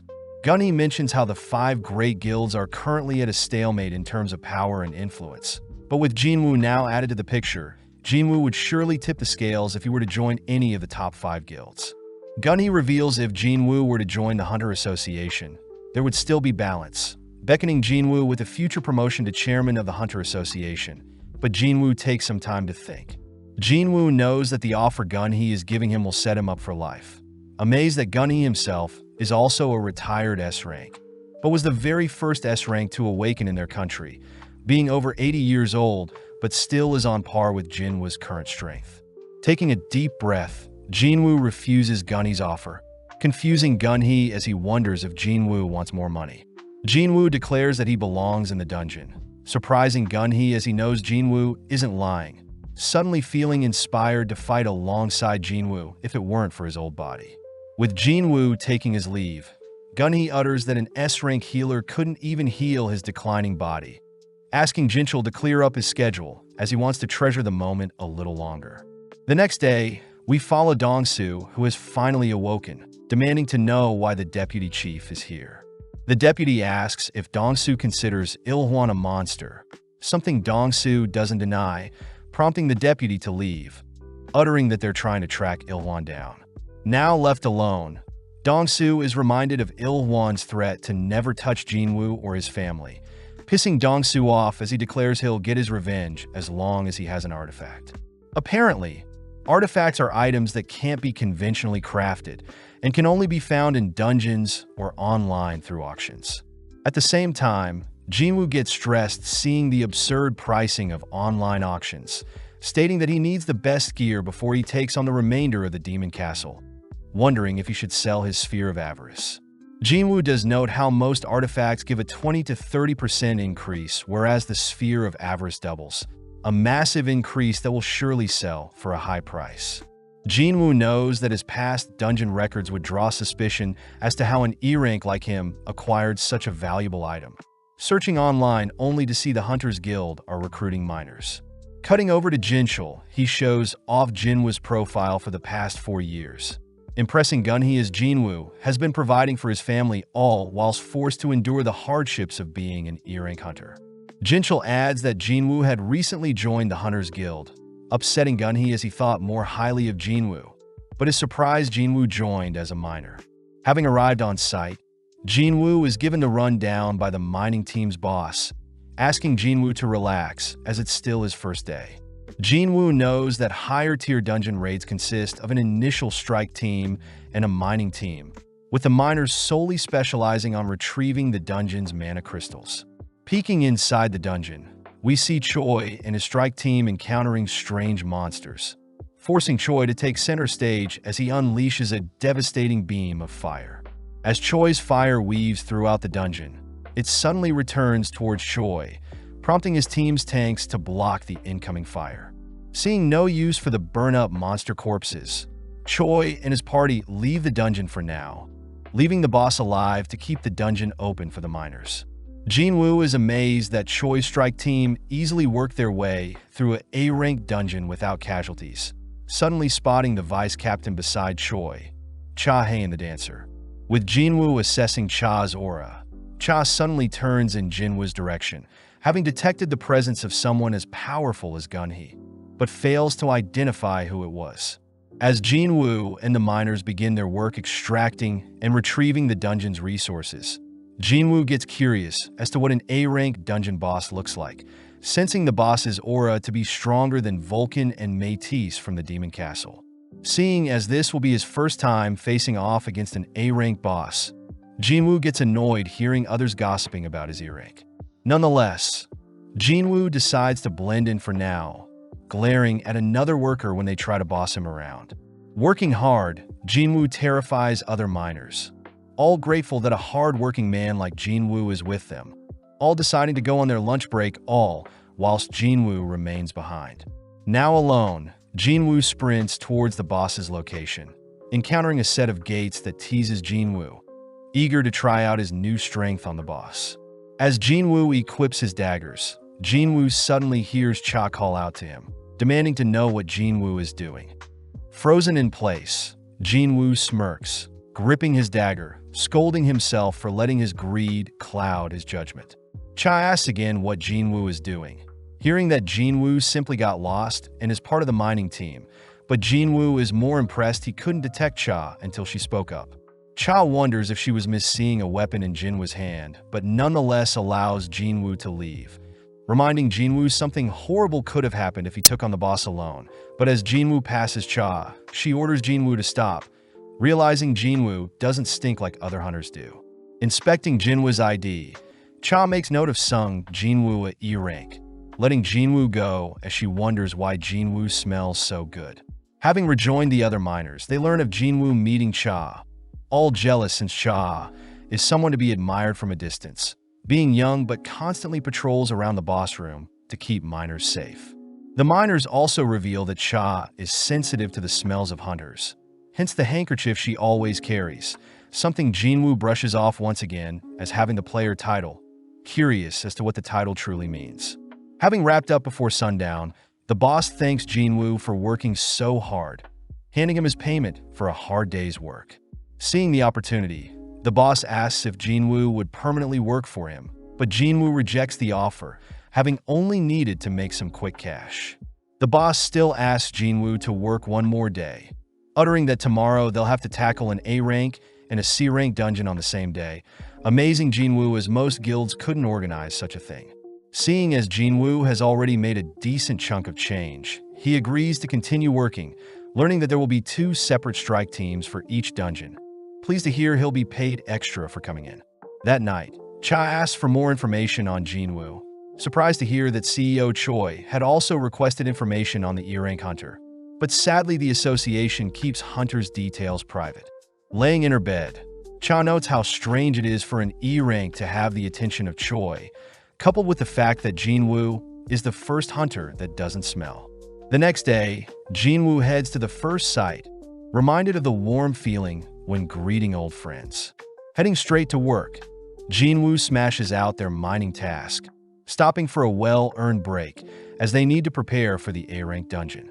The boss tries negotiating with Jinwoo once more, offering him 5 times the normal pay, but Jinwoo sadly refuses, all interrupted by Captain Sun Ki-hun of the strike team.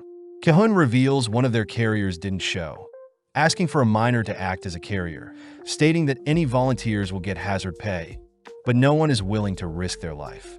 The mining boss apologizes since miners aren't cut to enter A-rank dungeons, but suddenly Jinwoo volunteers, surprising Ki-hun as he immediately accepts Jinwoo upon hearing he is E-rank.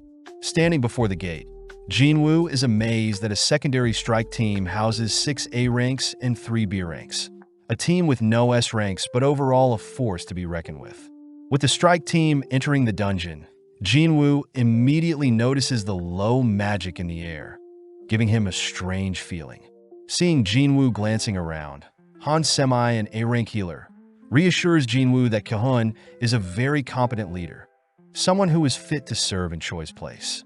Suddenly sensing something approaching, the entire strike team gets into formation without any orders, all bracing as several dungeon jackals attack. With the frontline hunters holding strong, the backline mages assist with taking down the jackals, weirded out to see C-rank jackals existing in an A-rank dungeon. Upon close inspection, Jinwoo notes the jackals have collars, all realizing that the jackals have been kept as hunting dogs. At that moment, a disgusting aura emerges from the dungeon's darkness, an army of high orcs. Seeing one of the orcs tossing its spear, Kahun rushes to block the projectile, but having deflected the spear, Kahun realizes his shield has been partially shattered by the impact. With the orcs rushing towards the gang, the tanker attempts to taunt the orcs, but the orcs simply shake off the ability, instead choosing to jump the backline first. Luckily, the strike team blows the creature back, terrified to see the orcs' high magic resistance. At the same time, A-rank Lee Bora casts a binding spell to buy them time, allowing another mage to summon some fire sprites to further stall the orcs. When A-rank CO Jaiwoo attempts to engage the orcs, she is easily knocked aside, forcing A-rank Gina to draw their attention. With semi-distracted with healing the tank, Kahun orders everyone to not break formation and instead to split into groups of 3, annoyed to see a single high orc can easily dismantle an A-rank hunter. Following a B rank in their party, the hunter ultimately loses an arm to the orcs, forcing Bora to cast another binding spell while Semi regenerates the B rank's lost limb. Sadly, an orc manages to break through Bora's binding spell, forcing Semi to give in. Out of nowhere, the orc before Semi is lifted into the air, revealed to be Jinwoo's doing as he had casted stealth along with Ruler's hand, tearing the orc apart with his sheer strength. At the same time, Kahun notices the orcs slowing down, inspiring the strike team to begin dismantling the orcs. But in the shadows, Jinwoo is seen floating through the battlefield, assisting the strike team by adding several cuts and incisions to weaken the orcs enough for the strike team to finish them off. With Kahun taking on the final orc, he ends the brawl, reporting that no one had passed luckily. After the battle, Semi asks if Kahun found anything strange during the fight, both agreeing that the orcs acted sluggish out of nowhere. With Gina and Bora both confirming that their magic doesn't weaken enemies, Bora is seen glaring at Jinwoo, revealing that she had detected Jinwoo was using stealth. But, seeing as Jinwoo was helping them, she chooses not to reveal Jinwoo's secret. Assessing the situation, the party asks for Kahun to retreat for now, knowing how much Kahun wants his first captain raid to go. But even Kahun knows the best thing to do is retreat, something the others respect.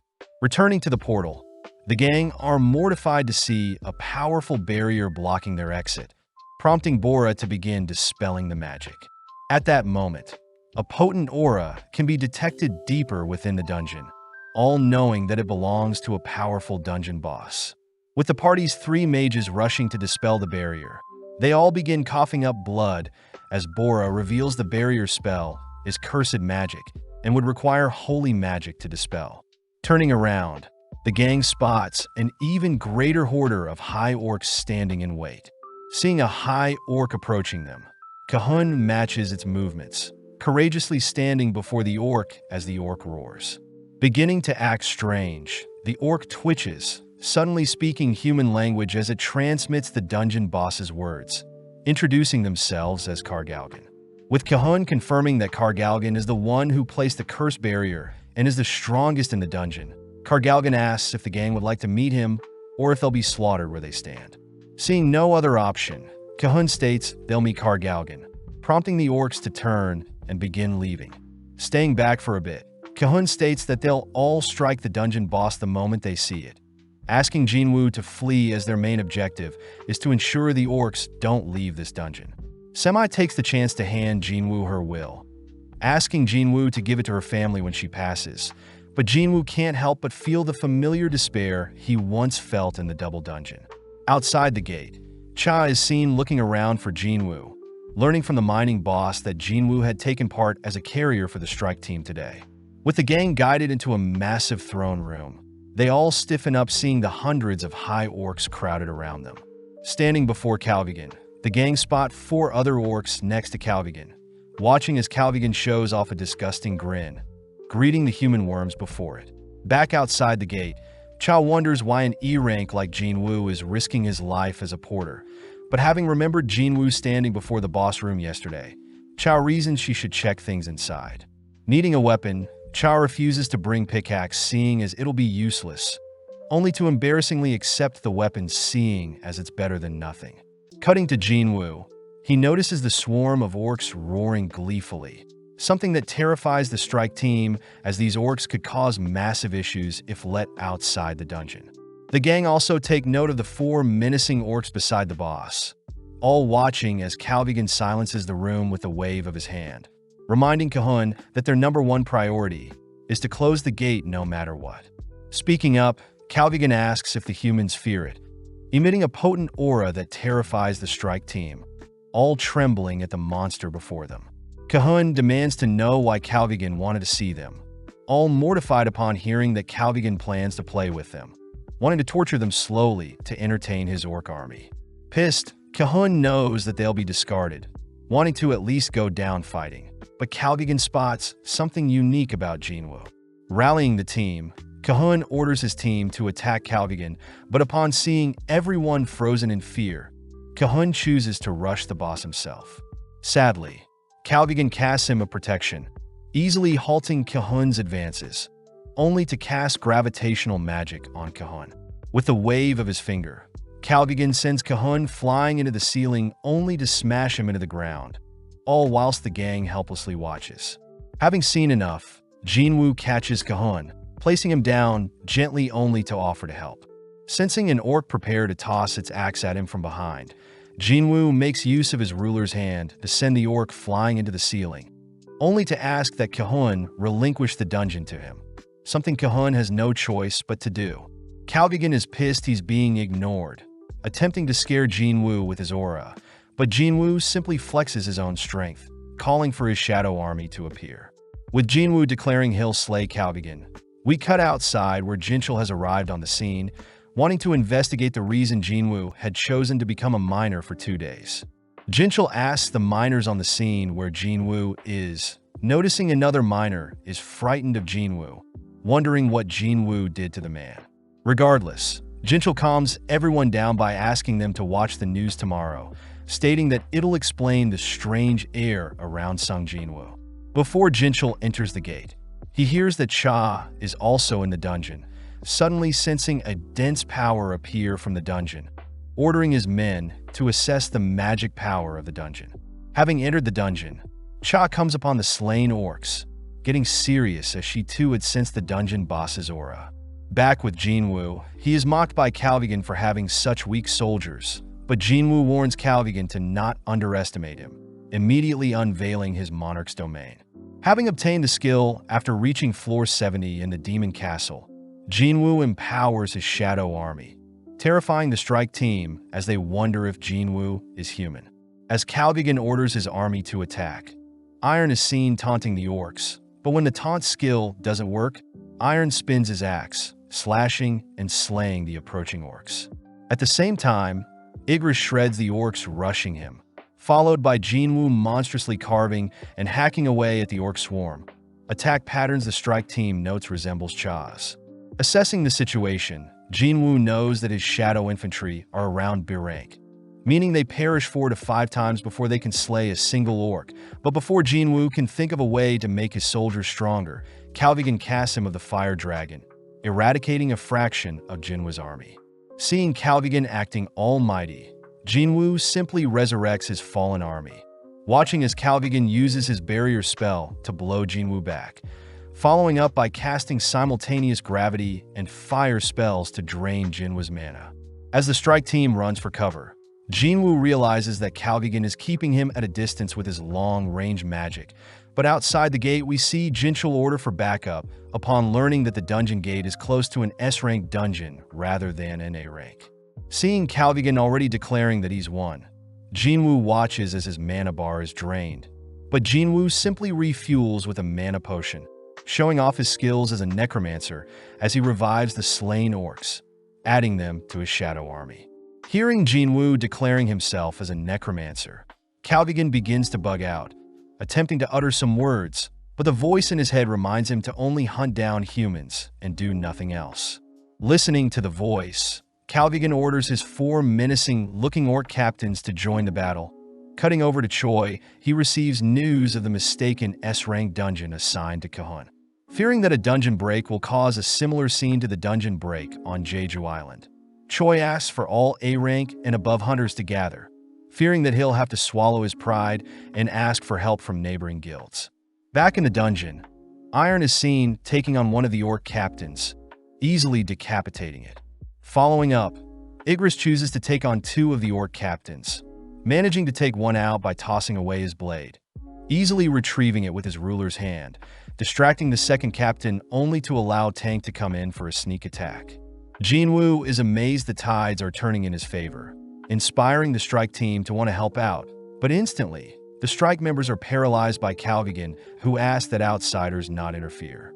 Having left his throne, Calvigan turns his sights onto Jinwoo, casting several curses onto Jinwoo, but out of nowhere the curses vanish, revealed to be Jinwoo's passive skill, health and longevity that immediately cleanses all debuffs. As Jinwoo summons 3 shadow mages, Calvigan erects a barrier to block the mage's fireball, but having given one of the mages the Sphere of Avarice, the mage's spell is enhanced, ultimately managing to tear through Calvigan's powerful shield. Right on cue, Chao arrives, shocked to see so many summons facing off against the orcs, relieved to see the strike team hasn't suffered any casualties. Pissed, Calvigan casts several enhancement spells to enlarge his size and strength, attempting to crush Jinwoo like a bug, but Jinwoo simply blinks away, watching as Calvigan casts another fire spell. Upon seeing Jinwoo unfazed, Calvigan duplicates his incantation, casting hundreds of fire spells that incinerate the surrounding battlefield, asking how scared Jinwoo is. Using the chaos as an opening, Jinwoo sneaks in from behind, plunging his dagger into one of Calvigan's eyes, reminding Calvigan that his huge size is a weakness and that mages should remain behind their guards. Enraged, Calvigan smothers the battlefield with fire and lava, forcing Jinwoo to jump around the imploding floor tiles, only to toss 2 daggers to disrupt Calvigan's cast. Making use of his ruler's hand, Jinwoo snatches a nearby chain, using it to tie up Calvigan, all whilst Jinchul and his surveillance team arrive. Cha takes the chance to report that Jinwoo seems to have everything under control, something that baffles Jinchul and Cha as they witness Jinwoo summoning the orc captains as his own soldiers. Towering over Calvigan, Jinwoo declares the fight to be over, but refusing to give in, Calvigan attacks his former captains, only to be brought down by their overwhelming strength. As Jinwoo is notified of Calvigan's defeat, he feels bad taking all the loot, but first rushes to shadow extract Calvigan's corpse. Ordering the former boss to arise, Jinwoo gives Calvigan the new name of Kiba, Japanese for Tusk, only to be shot. Kiba is Elite Knight rank due to Kiba being a boss of an A-rank dungeon. Dispersing his shadows, Jinwoo suddenly realizes that Jinchul is here, watching as Jinchul and the surveillance team suddenly surround him, only to ask the others to keep what they saw here private. Jinchul does admit that Jinwoo is on par with an S-rank, offering to escort Jinwoo safely away, but Kahun stops them. Kahun knows he shouldn't pry into Jinwoo's life, so the strike team all take the chance to thank Jinwoo for saving their lives, reminding Jinwoo that he can return semi-her will. As Jinwoo leaves, Cha fails to speak with Jinwoo, embarrassed that Jinwoo may think she is a weirdo having entered the dungeon with a pickaxe. Later that day, Kahun reports to Choi his findings, shocking Choi as he hears Jinwoo can control an army, moves like an assassin, and can control dead magic beasts. Choi asks Kahun who he thinks is stronger between Jinwoo and Choi himself, but Kahun points out that Choi can't take on an A-rank dungeon all by himself, something Jinwoo has shown he can easily do. Following Jinwoo, he's seen meeting up with Jinho, asking about how his guild master title is doing along with what Jinho's father thinks of it. Elsewhere, we see news reporters declaring that actor Lee Min-sung has recently awakened as well, smugly waiting for his skills to be evaluated as he enjoys all the attention. Around the same time, both Choi and Beck show up, both wondering why there is so much press. Both swarmed as the interviewers ask if either Choi or Beck are here to recruit Min-sung. Sadly, both Choi and Beck refute such a thing, seeing as Min-sung has been rumored to have signed with the Reaper Guild, prompting the interviewers to scatter. As both Choi and Beck head towards the building, Beck brings up reports of the S-Rank Ogre dungeon that would have required the White Tiger's help, triggering Choi as he demands to know if Beck is willing to start a war in order to recruit Jinwoo. At the same time, the leader Lim Taegyu shows up asking if Choi and Beck are here to recruit Min-sung, only to learn Choi and Beck could care less about Min-sung, all whilst Jinwoo wonders what all the commotion is about. As Jaina, Songi, and their school friends watch Min-sung's press conference, hearing that Min-sung had recently awakened and is present to get his rank assessed. As for the guild he'll be joining, Min-sung declares he'll be partnering with the Reaper Guild, making the interviewers wonder what will happen to Min-sung's acting career. Behind the mask, Min-sung already knows he is an A rank, wanting to use his 2-year contract with the Reapers Guild to remove his various scandals in the past, only to reappear onto the acting scene once everything clears up. As Min-sung gives a textbook response, he spots Jinwoo off to the side, watching as Jinwoo is shooed away so as to not interrupt Min-sung's press conference. Out of nowhere, Gunhee appears, asking people to treat Jinwoo with respect, all whilst warning Min-sung that he wasn't permitted to hold a press conference at this time. With Gunhee escorting Jinwoo inside, Min-sung rushes after Gunhee, but is halted by Jinchul, who states that Gunhee is busy at the moment. When Min-sung tries to threaten Jinchul with his status, Jinchul simply flashes a bit of his aura, getting Min-sung to back down for now. Inside the building, Jinwoo notices that Choi and Beck are here to observe Jinwoo's assessment. But for the assessment, Jinwoo is taken to a training room only to be asked about his abilities. Jinwoo chooses to show off one of his shadow soldiers, a skill the examiner recognizes as summoning magic, but Gunhee asks that Jinwoo show the extent of his powers to give him a proper assessment. Choosing to unveil his shadow army, Jinwoo's aura immediately fills the room, even overflowing outside where Choi and Beck can sense the dense raw power of Jinwoo. With several moments passing, Jinwoo is officially granted his new S-Rank Hunter's license, excited as he can finally sell his Sphere of Avarice and gather gear to enter the Demon Castle. As Gunhee congratulates Jinwoo on his new rank, Jinwoo makes his way to the exit, spotting Choi and Beck, who both want to speak with Jinwoo privately. Sadly, Jinwoo could care less, passing by the guild leaders only to realize the front door is filled with press. At the same time, Songi asks for Jaina to pay attention to the press conference, showing that Jinwoo has officially been publicly announced as the 10th S-Rank Hunter 2 years after Cha. All across the country, Jinwoo's friends and acquaintances learn of Jinwoo's S-Rank status, ultimately drawing the attention away from Min-sung and onto Jinwoo. Elsewhere, Jinho regretfully reports that Jinwoo ultimately refused to join his guild as Jinwoo would be busy for the foreseeable future. Jinho does reveal that Jinwoo asked Jinho to become a member of his guild, prompting his father to reveal that Jin-sung was destined to inherit his company all this time. But now, after hearing Jinho's news, Myung-han wonders how stupid Jinho is. Stealing his resolve, Jinho refuses to back down, stating that he'll be joining Jinwoo's guild no matter what, only to receive a deadly glare from his father. Back with Jinwoo, Beck and Choi offer to escort Jinwoo through the press. But in an instant, Jinwoo blinks past the interviewers, terrifying Beck as he couldn't follow Jinwoo's movements with his eyes, meaning Jinwoo has grown stronger since the last time they met. Having headed towards the hunter's auction, Jinwoo asks for the store's finest fire-resistant equipment, led towards a cape and ring that can be easily worn. When Jinwoo is shown the prices of said items, Jinwoo asks for a discount. But the employee does state that Jinwoo can have the products for free if he can shatter the magic-infused glass designed to withstand an A-Rank Hunter. Getting serious, Jinwoo begins charging up a strike, only to be stopped by the employer as he apologizes for joking around with Jinwoo. Seeing as he'll need daggers, Jinwoo heads elsewhere to pick out new weapons. But the employer that stays back notices that Jinwoo's mere presence had begun to break the reinforced glass. Inspecting one of the finest daggers in the store, Jinwoo is annoyed at the absurd prices, even though it's weaker than Kasaka's Venom Fong. Getting an idea, Jinwoo retrieves his Night Killer dagger, asking for it to be evaluated only to be shocked hearing the weapon can sell for 100 million, whereas Jinwoo bought it for 2.8 million gold in the terminal store. Seeing as he can sell other things other than the sphere of avarice for a profit, Jinwoo excuses himself. Cutting to later that night where Beck is thinking over Jinwoo's power spike. Beck wonders how Jinwoo is stronger since the last time they met, wondering if Jinwoo himself is a hunter with unlimited potential. The next day, Jaina is seen carefully peeking outside her windows, relieved that the press is no longer camping outside their home.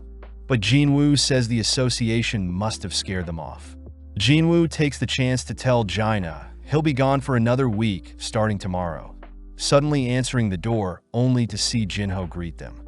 Seeing a perfect excuse, Jinwoo ropes Jinho into covering for him, allowing Jinho to crash in his room for the night, only for Jinwoo to call for Tusk's bodyguards to appear. Seeing as there are only 3, Jinwoo learns that the 4th one was stuck to the ceiling when Jinwoo blew him back with his ruler's hand, but nonetheless Jinwoo assigns Jaina a bodyguard whilst he's gone. To be extra careful, Jinwoo has his shadow soldiers patrol around their home, but all whilst this happens, a lone ant manages to fly across the ocean. The next day, Jinho reports that he had moved out of his father's place to atone for betraying his father's guild, choosing to drop Jinwoo off near the DS Tower, only for Jinwoo to don his ring of enchanted water and Cape of Wind, ready to conquer the remainder of the demon castle. Checking on the quest he needs to complete, Jinwoo sees he needs to collect 2 demon souls by slaying the demon monarch, Baron, and the reward is a rune stone for the skill shadow exchange.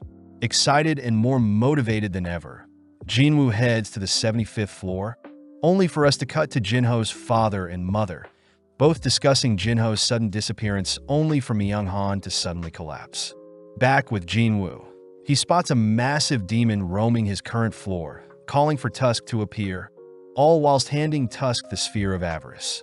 In an instant, Tusk charges up and fires a devastating beam, incinerating the massive demon along with wiping out the surrounding area, giving Jinwoo the idea of having Tusk hold onto the Sphere of Avarice. Back with Myung-han, he reports to his wife that Jinho had visited him in the hospital, learning that his sudden collapse is due to the early stages of the eternal sleep disease. The doctors speculate that the cause is due to prolonged exposure to magic power, something the doctor believes is due to Myung-han being around Jinho for too long, but Myung-han refuses to blame his son for his disease, instead cursing his own frail body. Elsewhere, we see several hunters patrolling near a river, only to spot an ant-like monster appear. Back with Jinwoo, we see him gaining levels rapidly, having split his shadow army into 6 groups and sent them off across the dungeon. Jinwoo had instructed his groups to slay as many monsters as possible, all whilst notifying Jinwoo if they discover an entry permit into the next level. Although he's reached floor 80 pretty fast, he states he has been stuck on the floor for 2 days now, suddenly noticing his mana bar dropping rapidly, wondering what is attacking his army. Sensing his squad A filled with high orcs being attacked, Jinwoo rushes to the scene, but having missed the enemy, Jinwoo notices that Squad B is also being wiped. Seeing as the enemy had purposely avoided Tusk's squad nearby, Jinwoo deduces that the enemy is targeting the weakest groups first, cutting over to Iron Squad, who seem to have run into some armored demons. In an instant, the demons tear apart Iron's army, but having been watching from the side, Jinwoo sees the armored demons are very strong. Revealing himself, Jinwoo makes quick work of a demon charging him, only to notice 2 more armored demons sneaking up from behind. Speeding up, Jinwoo dices up the 2 attacking demons, only to coldly march towards the leader of the pact, only to wonder if magical beasts feel fear.